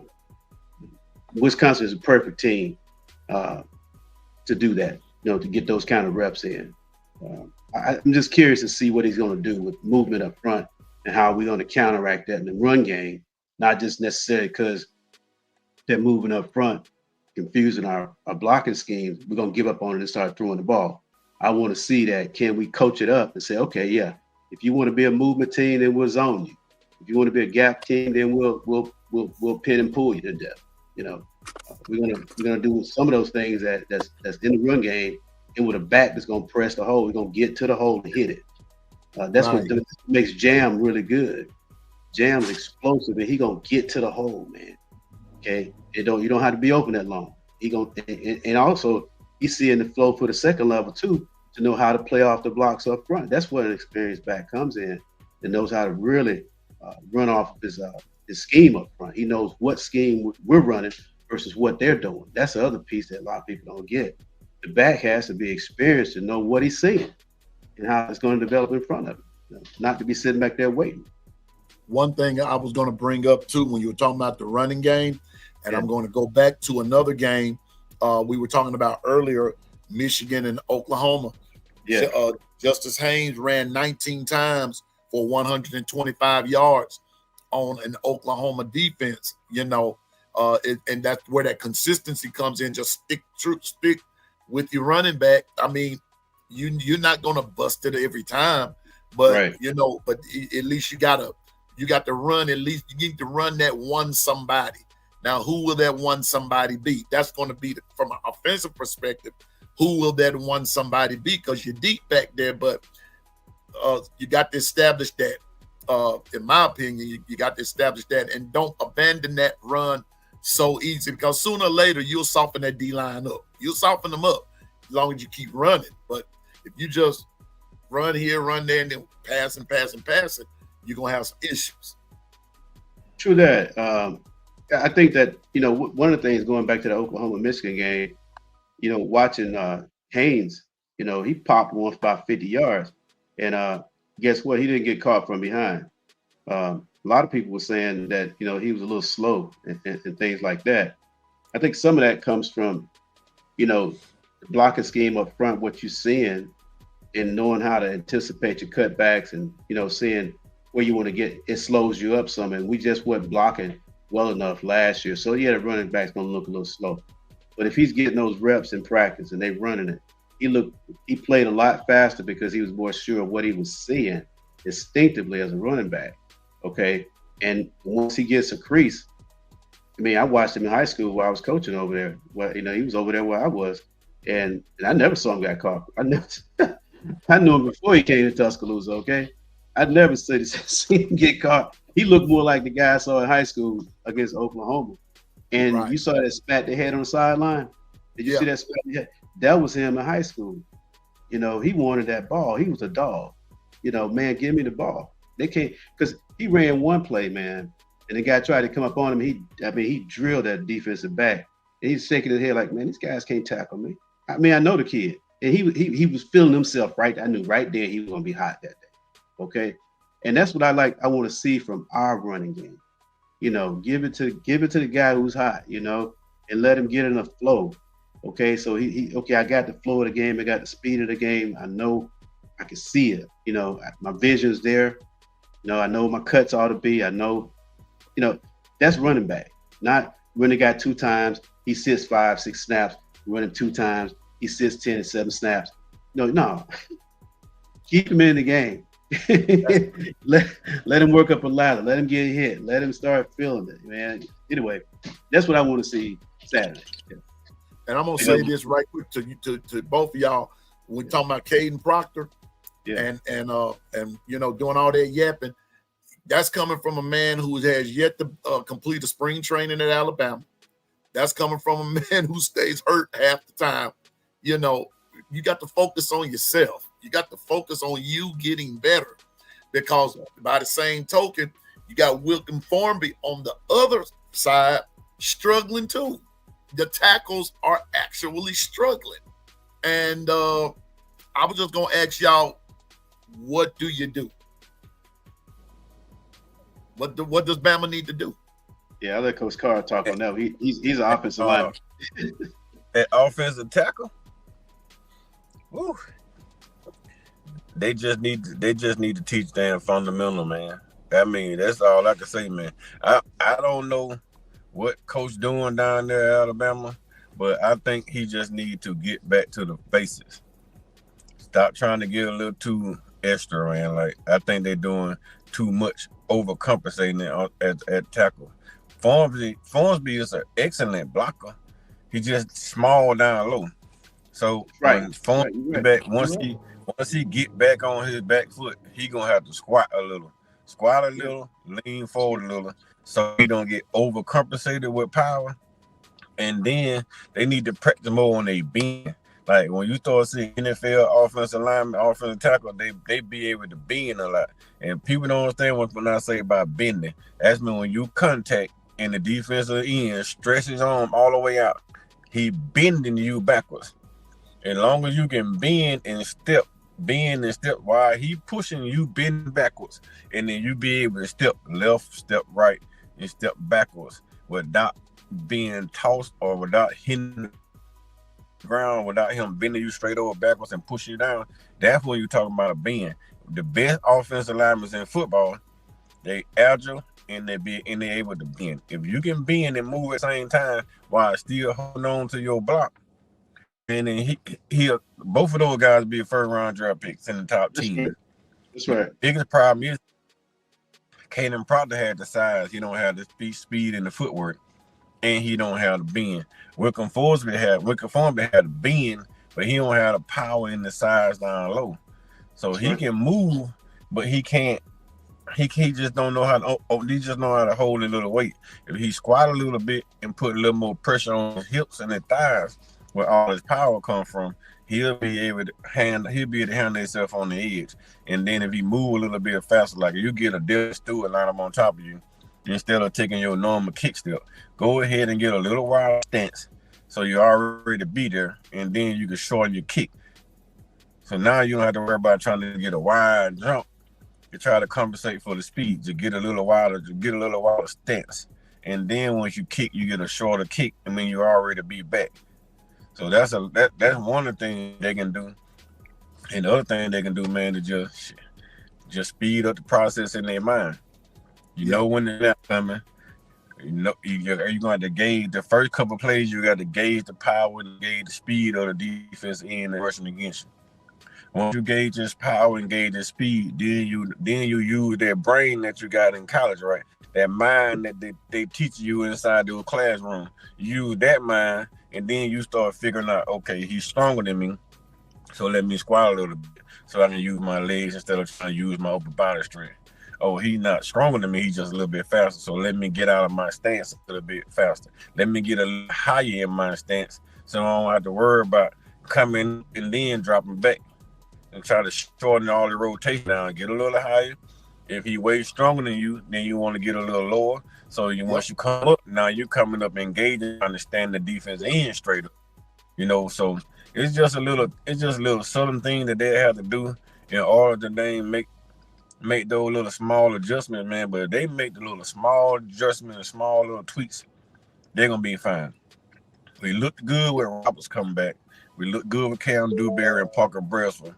Our big issue is we just got to get our 2 tackles solidified. Well, if we know we got 2 good tackles, we just got to get them playing. And a game like Wisconsin, with the power and the speed they're bringing out the end, that should help us going forward. And if we can't adjust to Wisconsin this weekend, it's probably going to hurt us going forward. And we're going to be a liability on the 2 ends. So where's Rock Montgomery? I asked that same question, Coach Al. I asked that same question last week sometime. Where is Rock Montgomery? I haven't heard. I know he's an interior lineman. I thought he was a backup center.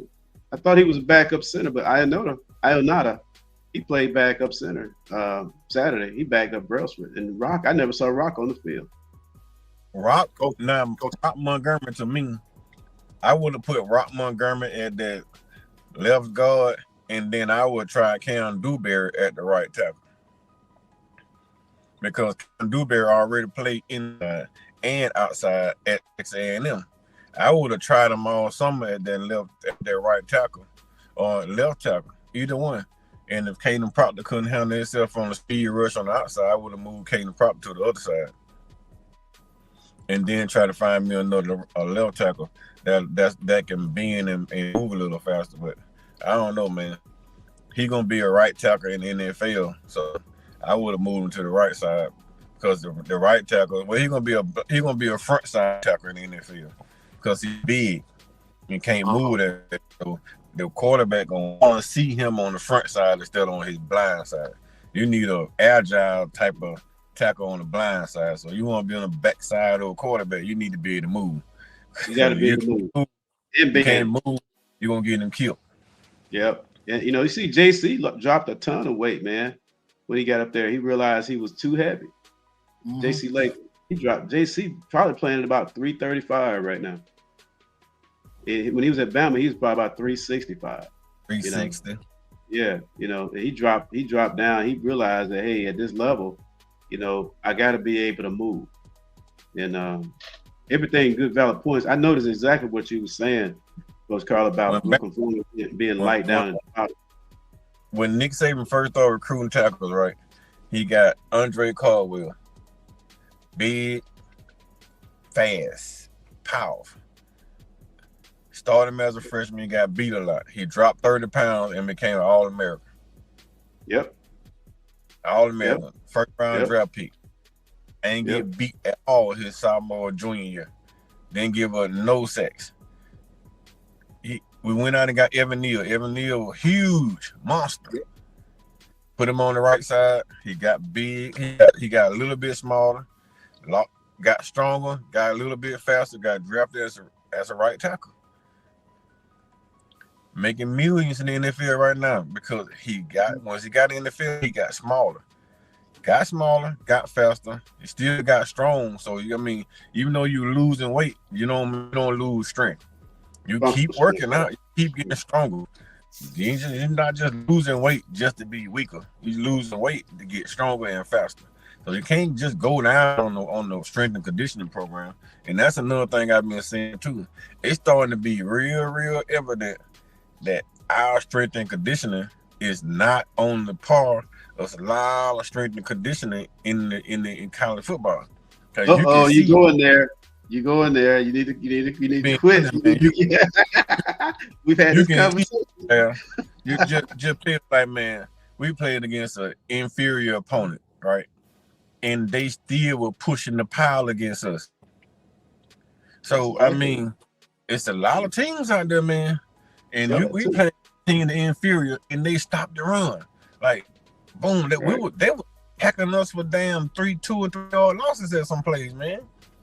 We should have been pushing those guys up and down the field like it ain't nothing. We still had to pass the ball, man, to move the ball up and down the field, and we play against inferior opponents.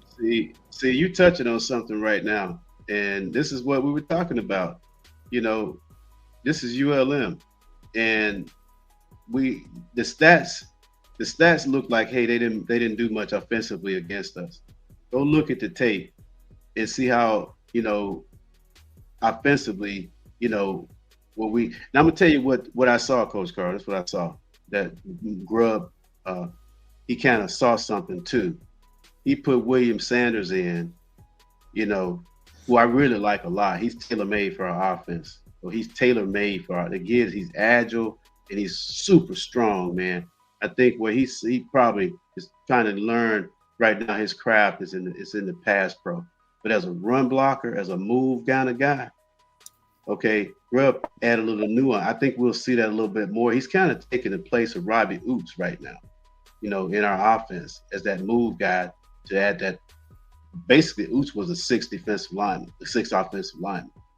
You notice he's starting right now in the NFL as a fullback, which means that he was right for the job, okay? But we didn't move those guys with our first 5, even whether we were duo or zone, consistently enough to my liking. You know, you should take this team. They got D1 players too. They're scholarship guys. They had a little size in interior. No excuse. You're still supposed to be running for 250 yards against these guys.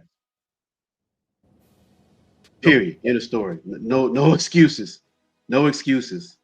You should have. In fact, that should have been the bar going in. That should have been one of the metrics, the goals. That hey, we're gonna run for 250 against these guys. That's gonna help Ty Simpson a lot if we can run the football. A lot. Yeah, and I think the short passes behind the line of scrimmage, at the line of scrimmage, they using that as an extension to the run game because the offensive line is not getting a whole lot of movement. So they're doing the quick passing game as a movement thing. We got to get stronger in the trenches. They got to be able to move bodies in the trenches. Right now, I just don't have the confidence that they can actually move bodies in the trench. I see Parker pulling. I seen Cam Dewberry blocking very well. Like, I love Cam Dewberry. He did very well. But honestly, man, I think I'm like you, Coach Al. When they put the bag ups in the game, the bag ups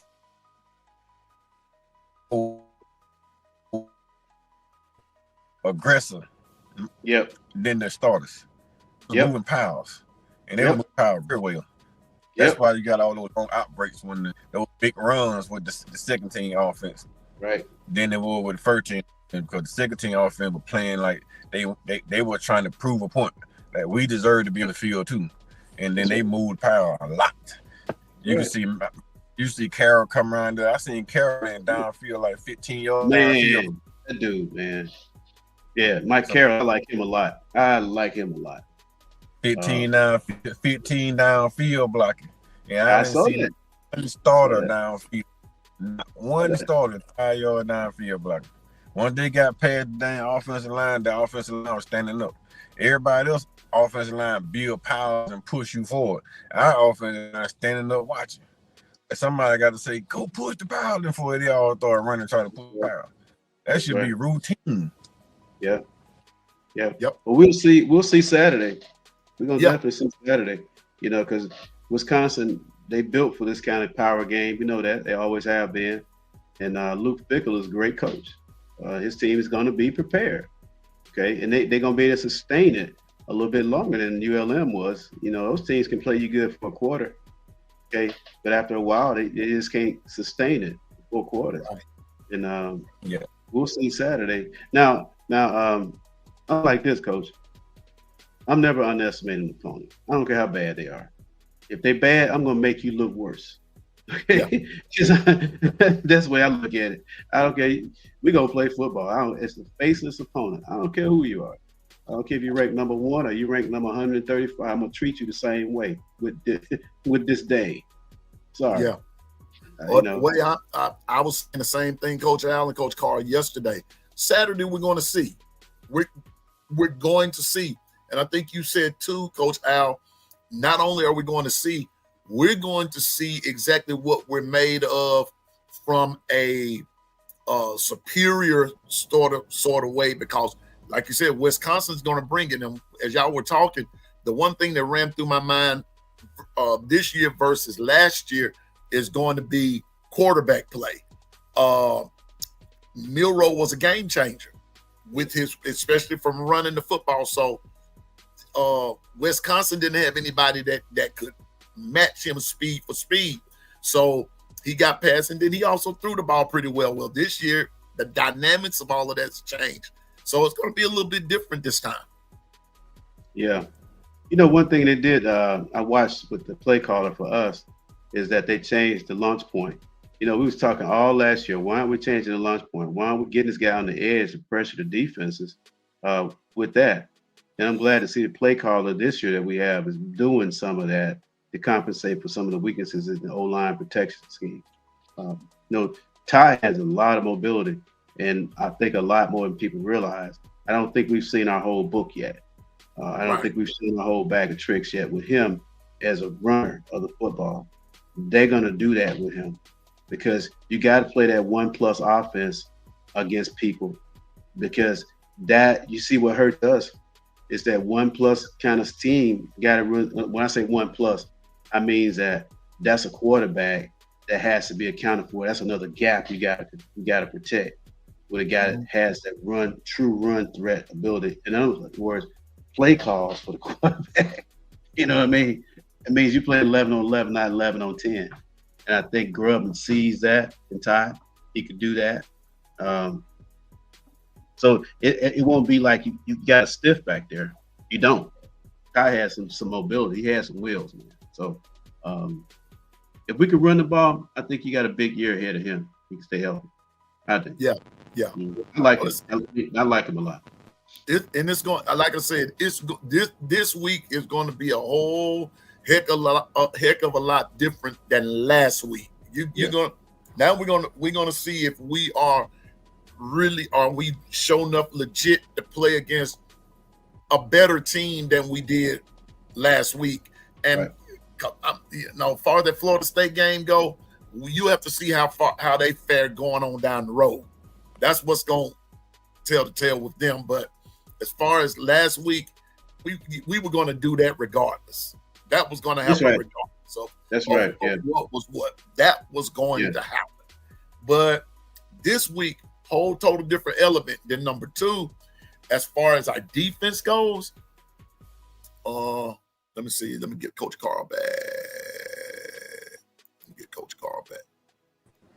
I'm trying to get him back. There he is. Coach, you there? Yes, sir. Okay. All right. Okay. Well, no, man. Like, I'm sitting in my vehicle, right? And then anytime my phone rings, it kills my audio. Oh, okay.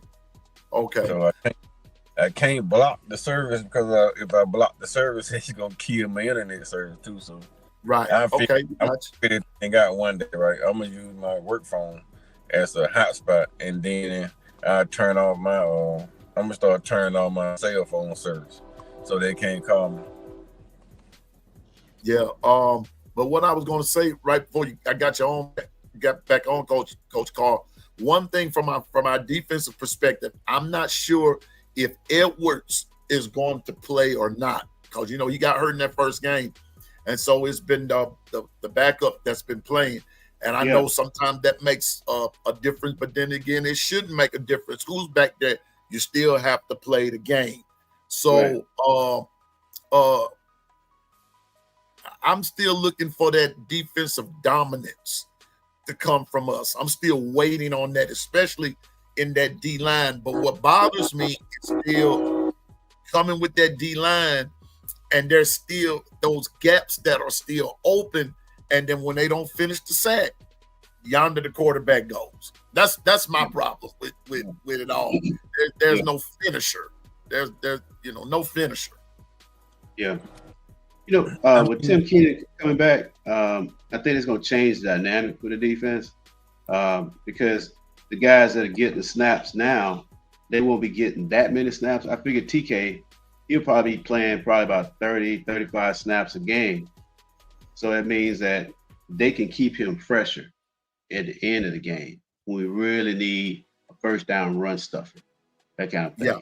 Yeah. And I think that because one thing about TK too is I think he's going to have the ability to push the pocket in the middle, which is what quarterbacks, we don't like that in our face really at all because you can't step up. You know what I mean? And so I think that's going to help the edge rushers too, because now if he pushes the pocket, the guy can't step up.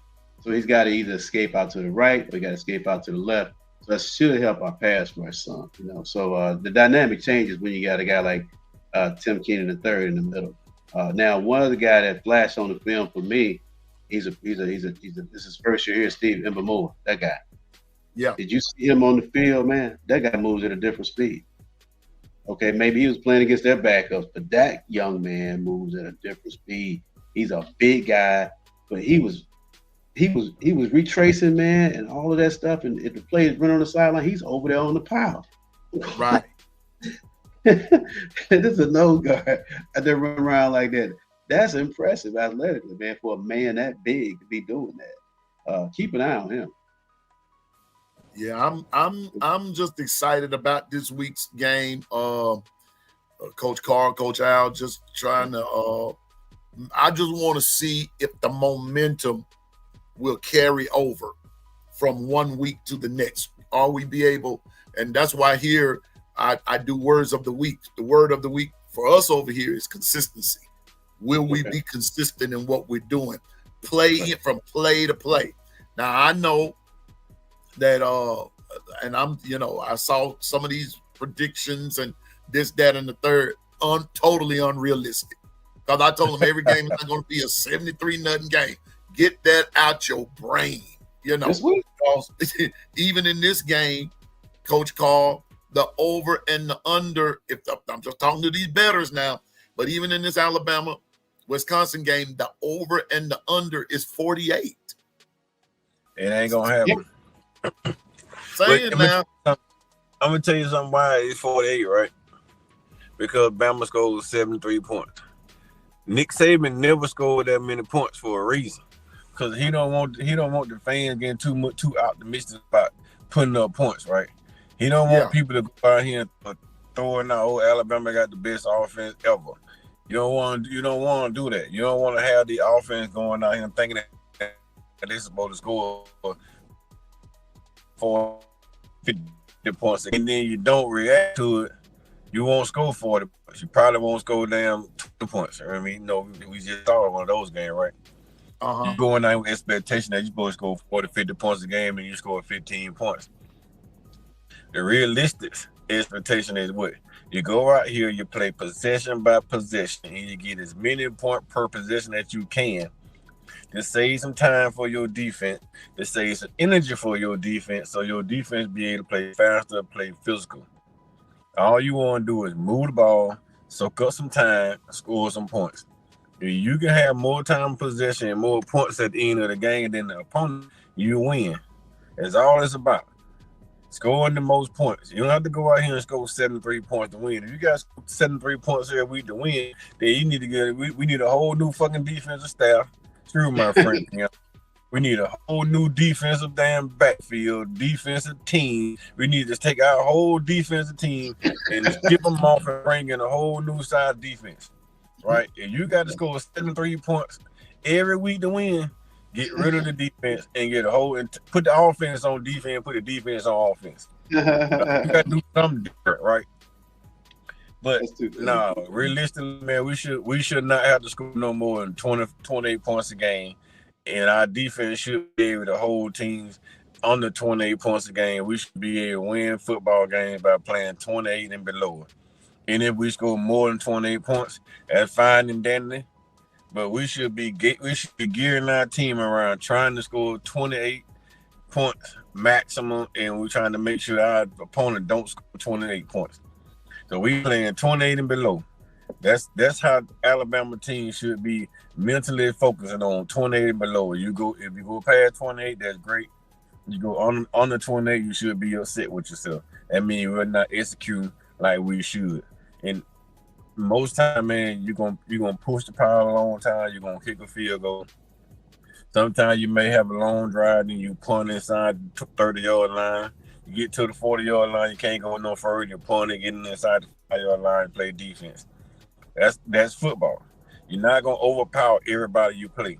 So you're playing possession football and trying to score as many points as you can. You want to make the field as long as you can for the opposing offense and make it harder for them to drive down the field quick, fast, and in a hurry and score points on you, making your defense look really, really vulnerable.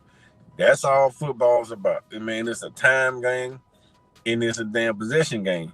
If you go down here trying to score 73 points a game, I guarantee you, if we go out and try to score 70 points against Wisconsin will score 50 on our defense. Because there's no way that defense is going to be able to play that many snaps a game. We had probably the number one defense in the country. Our offense was scoring so fast against Clemson that the defense couldn't stop Deshaun Watson. Couldn't do nothing because they stayed on the field. We were scoring so fast, and then they had all the time of possession. They beat us because they got the ball last. Because we kept scoring so fast. They had the ball last. Our defense was gassed and couldn't do nothing to stop Clemson on that last drive. So you don't want to run out here and try to score all these points, man. The defense never get a break, and then the defense look like crap because they gassed.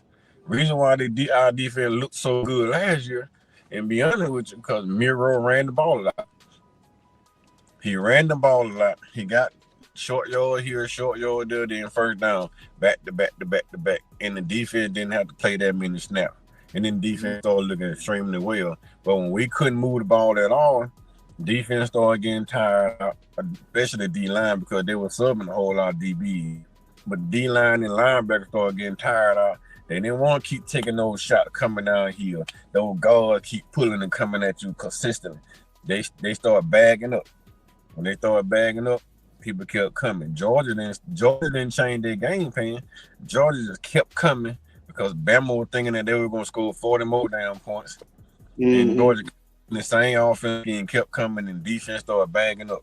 Got the defense bagging up. Now we can do whatever we want to do because the defense is not aggressive. And then when we start moving the ball faster in the run game, you're going to suck down and I can start digging and ducking behind your head.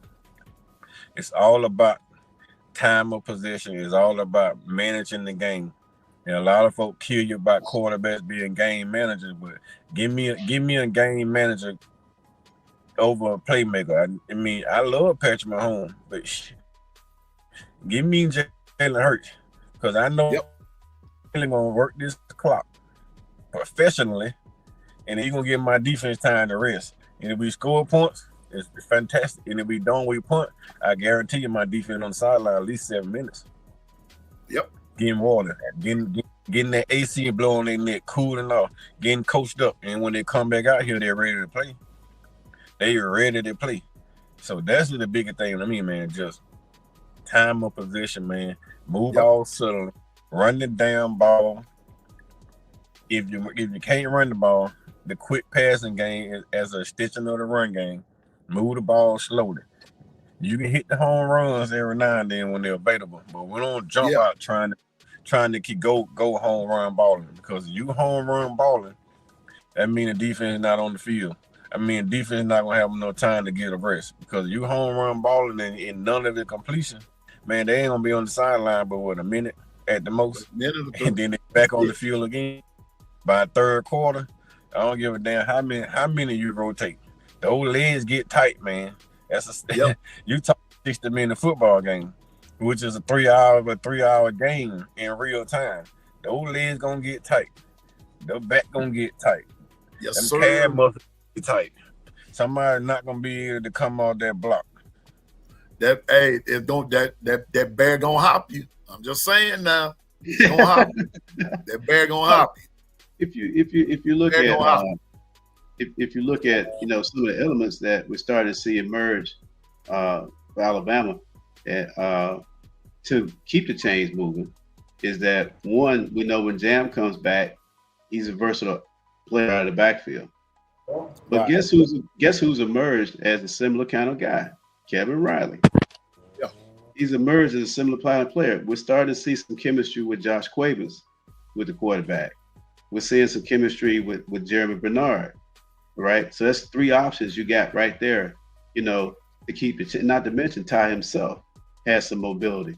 So I think, we do have the makings of a ball control kind of team that can, get a 12-play drive, instead of a 2-play drive, and then put the defense back on the field. I think those are starting to emerge a little bit. Richard Young is starting to get carved out a small role, because now he made some great pickups, some pass pro pickups on Saturday, which to me, a guy like that, you need him on the field. You need him in short yardage situations, those kinds of things. He has a role, that kind of thing. But aside from Alabama, I like to try to get outside of the Alabama echo chamber a little bit and see what's going on outside. This is Big Ten Tuesday. Nothing really too much going on in the Big Ten this weekend. But one game you might want to keep an eye on is right here in Atlanta, where I am, is Georgia Tech and Clemson. Yep. All right. That could be a very interesting game. And then you got down in South Florida at Miami. Yep. That's another very interesting game to keep an eye on right there for obvious reasons. And I like to get outside of the Alabama world for a minute just to kind of keep it real, because we talk about Alabama football so much that it's hard for us to get a gauge on who we really are relative to other teams. You know what I mean? And we got a really tough schedule ahead of us if you look outside of the Alabama world, based on what we put on the product we put on the field. This team has no business getting ahead of themselves. They haven't earned that right. You know what I mean? So, but I think the games to watch is Clemson and Georgia Tech and South Florida at Miami. That could be a very interesting game from a fan perspective. And Coach Al. Yeah. Coach Al, hold up and don't leave out Florida and LSU. That's you. That's right. I'm saying now. That's right. And we were talking about that earlier. Yeah. Listen, and I know some people don't, I know we want to talk about the Crimson Tide, and I'm like you, I like talking about them all, even though I'm pro Alabama, but I like talking about them all. But that Clemson Georgia Tech game, don't sleep on that game. Don't sleep on that game. Georgia Tech is 2-0. Clemson is 1-1. And like you said, and they're playing there in Atlanta. Right. Georgia Tech protects their turf real good. It's hard to beat them in Atlanta. Hard to beat. They don't care who you are. They got that we must protect this house mentality. Yeah. And you could see another rabbit get pulled out the hat. Yeah, ask Georgia what happened to them when they played Georgia Tech last year. Georgia Tech took them right to the red line, okay? Because their head coach is a mentality, man.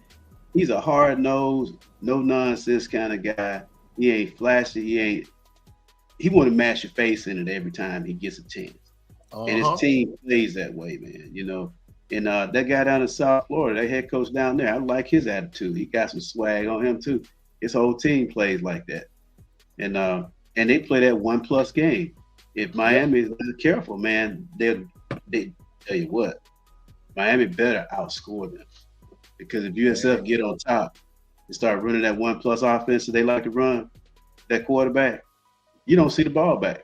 It's that time possession Coach Carr was talking about. They wear you down. That time possession, man. They keep wearing you down, you know. And in that South Florida heat, I'm gonna tell you that stuff is real. You remember when we played Oklahoma in the Orange Bowl with Kyler Murray was the quarterback? Piano Man, remember that? Man, I was at that game. And the heat in that place, man, the air was so thick, man. And we jumped out to that big lead. And Kyler Murray just kept running around. And we won the game. But I was telling the guys I was traveling with, man, I said, hey, man, Clemson gonna kill us in the national championship. They said, man, you crazy. I said, man, we don't have nothing left in the tank. You know, we use it all right there. Because we didn't rotate, we didn't substitute any linebackers. They played the whole game. Our rotations under Nick Saban were very limited. And that's what hurt us in Florida State. We was playing too many guys unfamiliar with their role. And guys couldn't get locked in, you know what I mean? Yeah. And start seeing the game. We kept rotating too many. There's a fine line to walk there between a guy who's ready to play versus a guy that should be playing, okay, for all the right reasons. You got to stay locked in the whole game. That's why I say the South Florida game, if Miami ain't ready, South Florida gonna put another W up. Yep. And shock the world again, man. Okay. Coach Carr, you still there? Yes, sir. Yeah. Comment on that there. Man, listen, I've been telling people for the longest, man. South Florida game last year with us wasn't no fluke. That's a good damn team, right. man. Right. And they proved it last year against us. They proved it. They what they do, man. They have letdown games like most of the teams, right? They'll come in there, play against Florida, they'll beat Florida. They'll play Florida State. They'll play Miami. They're probably gonna beat Miami. They're not. They're gonna give Miami every goddamn ounce they have, right? And then the next week they'll play against a team they should beat by 40, and then they'll lose because they don't play up to the standard. One thing I want to point out, right? I want to point out, Coach Al. Yeah. Yeah, we play the exact same defense that they play. That 3-3-5 stack, that 4-2-5 defense. But the difference in what we do and they do is we trying to play that defense with a small damn nose and a small tackle. They don't play with small guys. They get the most biggest guys that they can find. They can move. They go out and recruit this guy 350 pounds and he can move a little bit. Put him at nose, so you got to double team him. And if you don't double team him, he gonna beat you. So they taking up 2 blocks right there. Now it's fair games because you're gonna take a center and a guard to block this big dude. Then you get another big tackle that's gonna take a tackle in the end to block him. Now you got your outside tackle 1-on-1. Yep. And we're gonna beat you. And our linebacker can roll any one of those A and B gaps scot free because ain't nobody in there to block them. That's right. right. All they doing. Yep. They just put big bodies in there. They got 2 Tim Keenans in the game. And they both can damn move. And then they occupying blockers and they're freeing up the linebackers. And the linebackers are flowing without contact. We got to get to them. I understand what you're trying to do, Caden, but get the right damn guys to put in the scheme. Stop trying to get guys that's twitchy, that's going to try to damn spill or trying to damn beat blocks, trying to jump goddamn gaps. We want somebody that's going to occupy the teams and love it. Yep. That's all you want. You want somebody that's going to take on a double team and enjoy taking on a double team. They separate taking on double teams because double team frees up their linebackers. The linebacker on that side is free if somebody double team this guy. So go out here and recruit these big body guys like Emmanuel Ruffin, right? Give me a Emmanuel Ruffin that's going to occupy the teams. Stop going out here and trying to get these super high class, they classified 5-star guys that paid a lot of money to get on rival camps or. That's all I'm saying. Coach got cut off again. He's on the roll. He's on the roll. He's on the roll, man. He's on the roll. But he's right. He's But right. go ahead, Coach Al. You can't teach size, and that's what Nick did. Nick's base defense was a 3-4.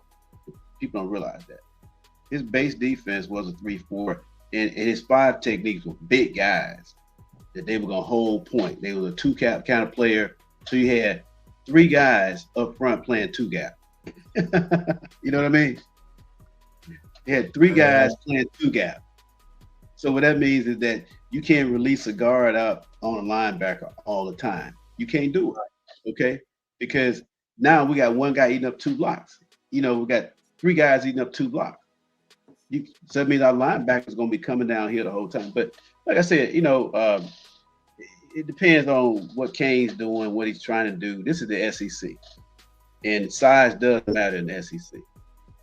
Okay, you got to be big up front on both sides of the ball. That's the bottom line.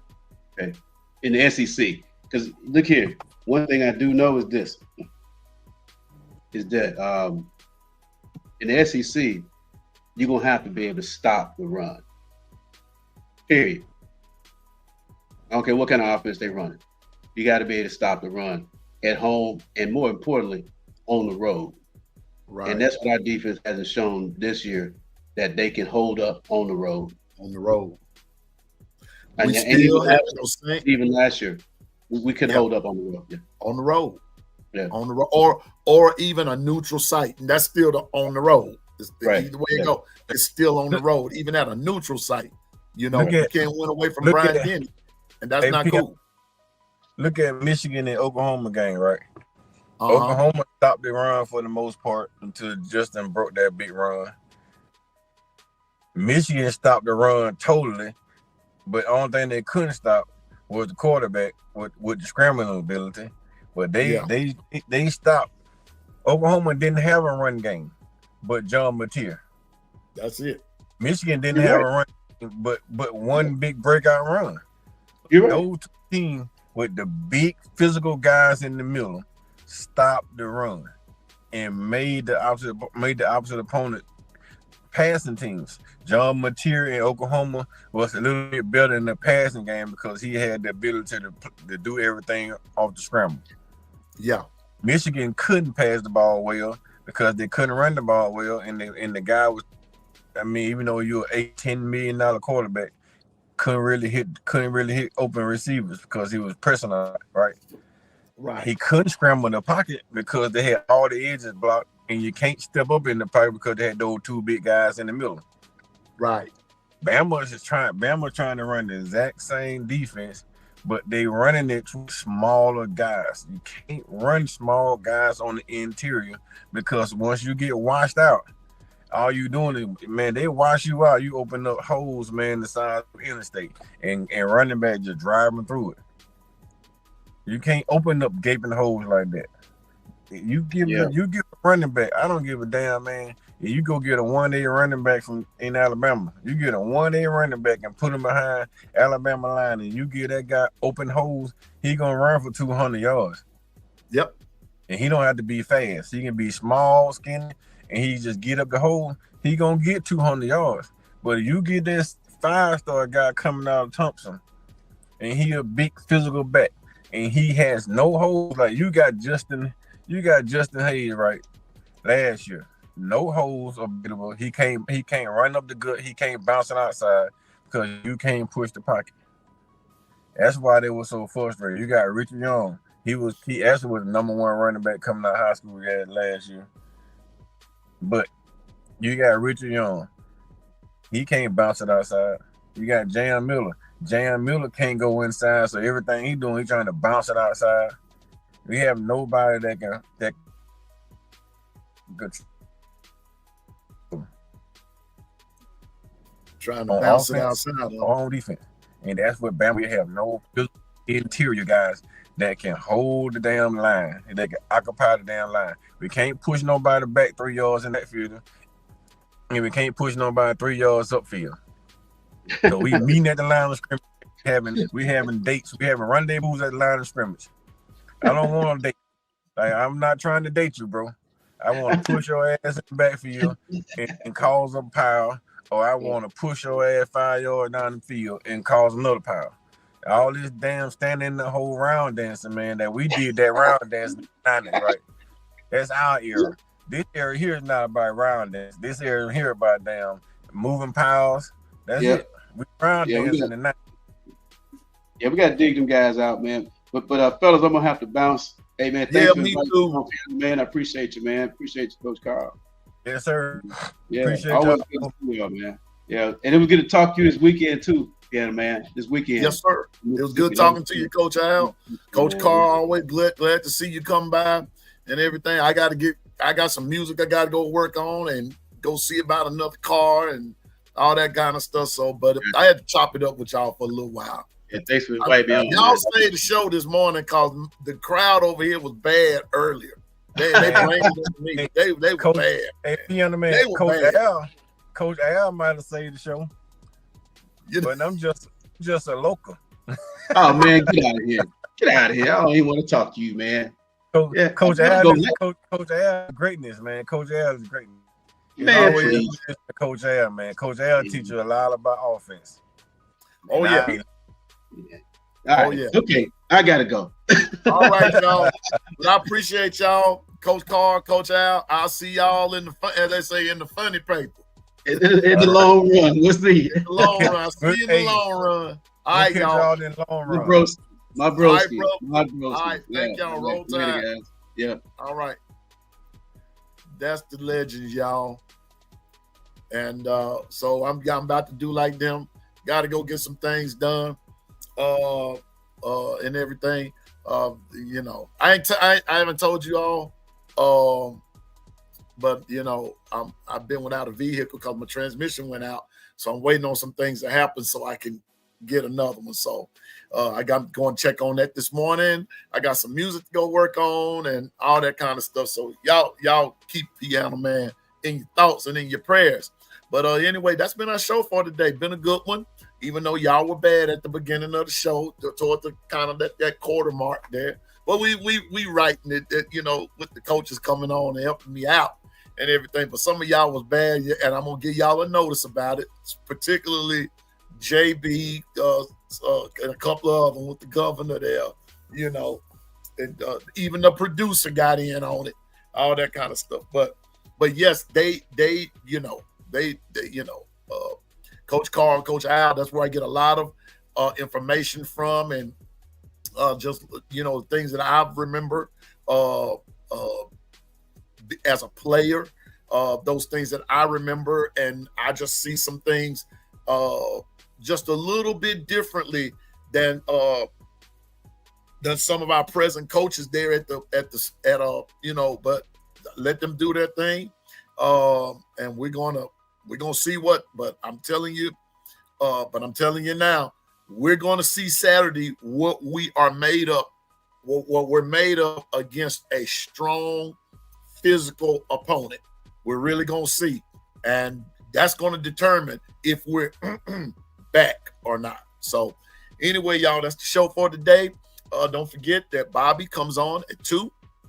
I'm getting ready to get on up out of here, go handle up on some business, and then while I'm at it, I'm going to be listening to the Miller's Edge, Tide 100.9, from here all the way out to Stingray at 6. Miller's Edge, then I think it's Touchdown Alabama. Then my boy Ryan Fowler, and then Stingray at 6. I think if you have others coming on, just watch for your notifications and everything. And I'll be back on here tomorrow. The Lord willing and the creek don't rise. But depending on how it goes tonight, I just may come and do a late night thing just to see what everybody up to and everything. But I appreciate Coach Carr, Coach Al coming on. You know, man, that helps makes the show. I appreciate the 401k crew with their bad self. And everybody, let's keep Susan in our prayers. She hadn't been feeling well these last few days, but that's my sis, y'all. I love her very much, and so keep Susan in your prayers. And all the rest of the 401k crew, to the No Mercy crew, to the Don't Give a Piss crew, to the smoke, to the drinking crew, and whatever other crew I got up in here. Keep all the crews in prayer, okay? But But just always remember, as my pastor says, stay focused, drive, and go forward in the name of the Lord. And just remember, you can do all things through Christ that gives you strength each and every day. So with that being said, forget them trees and forget the hedges and everybody else that try to come against you. And always remember, roll tide at all things, at all times. Listen, I may not see you today or tomorrow personally, but I will see you in the long run. And I'm no expert, but I just know what I'm talking about. And so Buster, 3-Stroke, Billy, I ain't got to go back through that with y'all and everything. I'm gonna let Susan do that and everything. But until the next time, y'all, everybody have a great day. Bobby, we're gonna see you at 2:00, bro. And everybody have a great day. We're gonna see Bobby and Miss Tammy at 2, and let's have a good one. Have a great day. God bless. Roll Tide. Piano Man is out. Big ups to my producer Dwight for that new intro, and I love it. And that's my boy, that's my dog, y'all. Oh, and don't forget, I'm gonna know more tomorrow, maybe tonight. But ladies, remember, Thursday gonna be your day, gonna be your night, and we might come on. I might try to. Oh yes, it's ladies' night, and the feeling's right. Yeah, so we're gonna try to have that going and everything. So everybody have a great day. God bless you, and roll tide. Piano Man is out.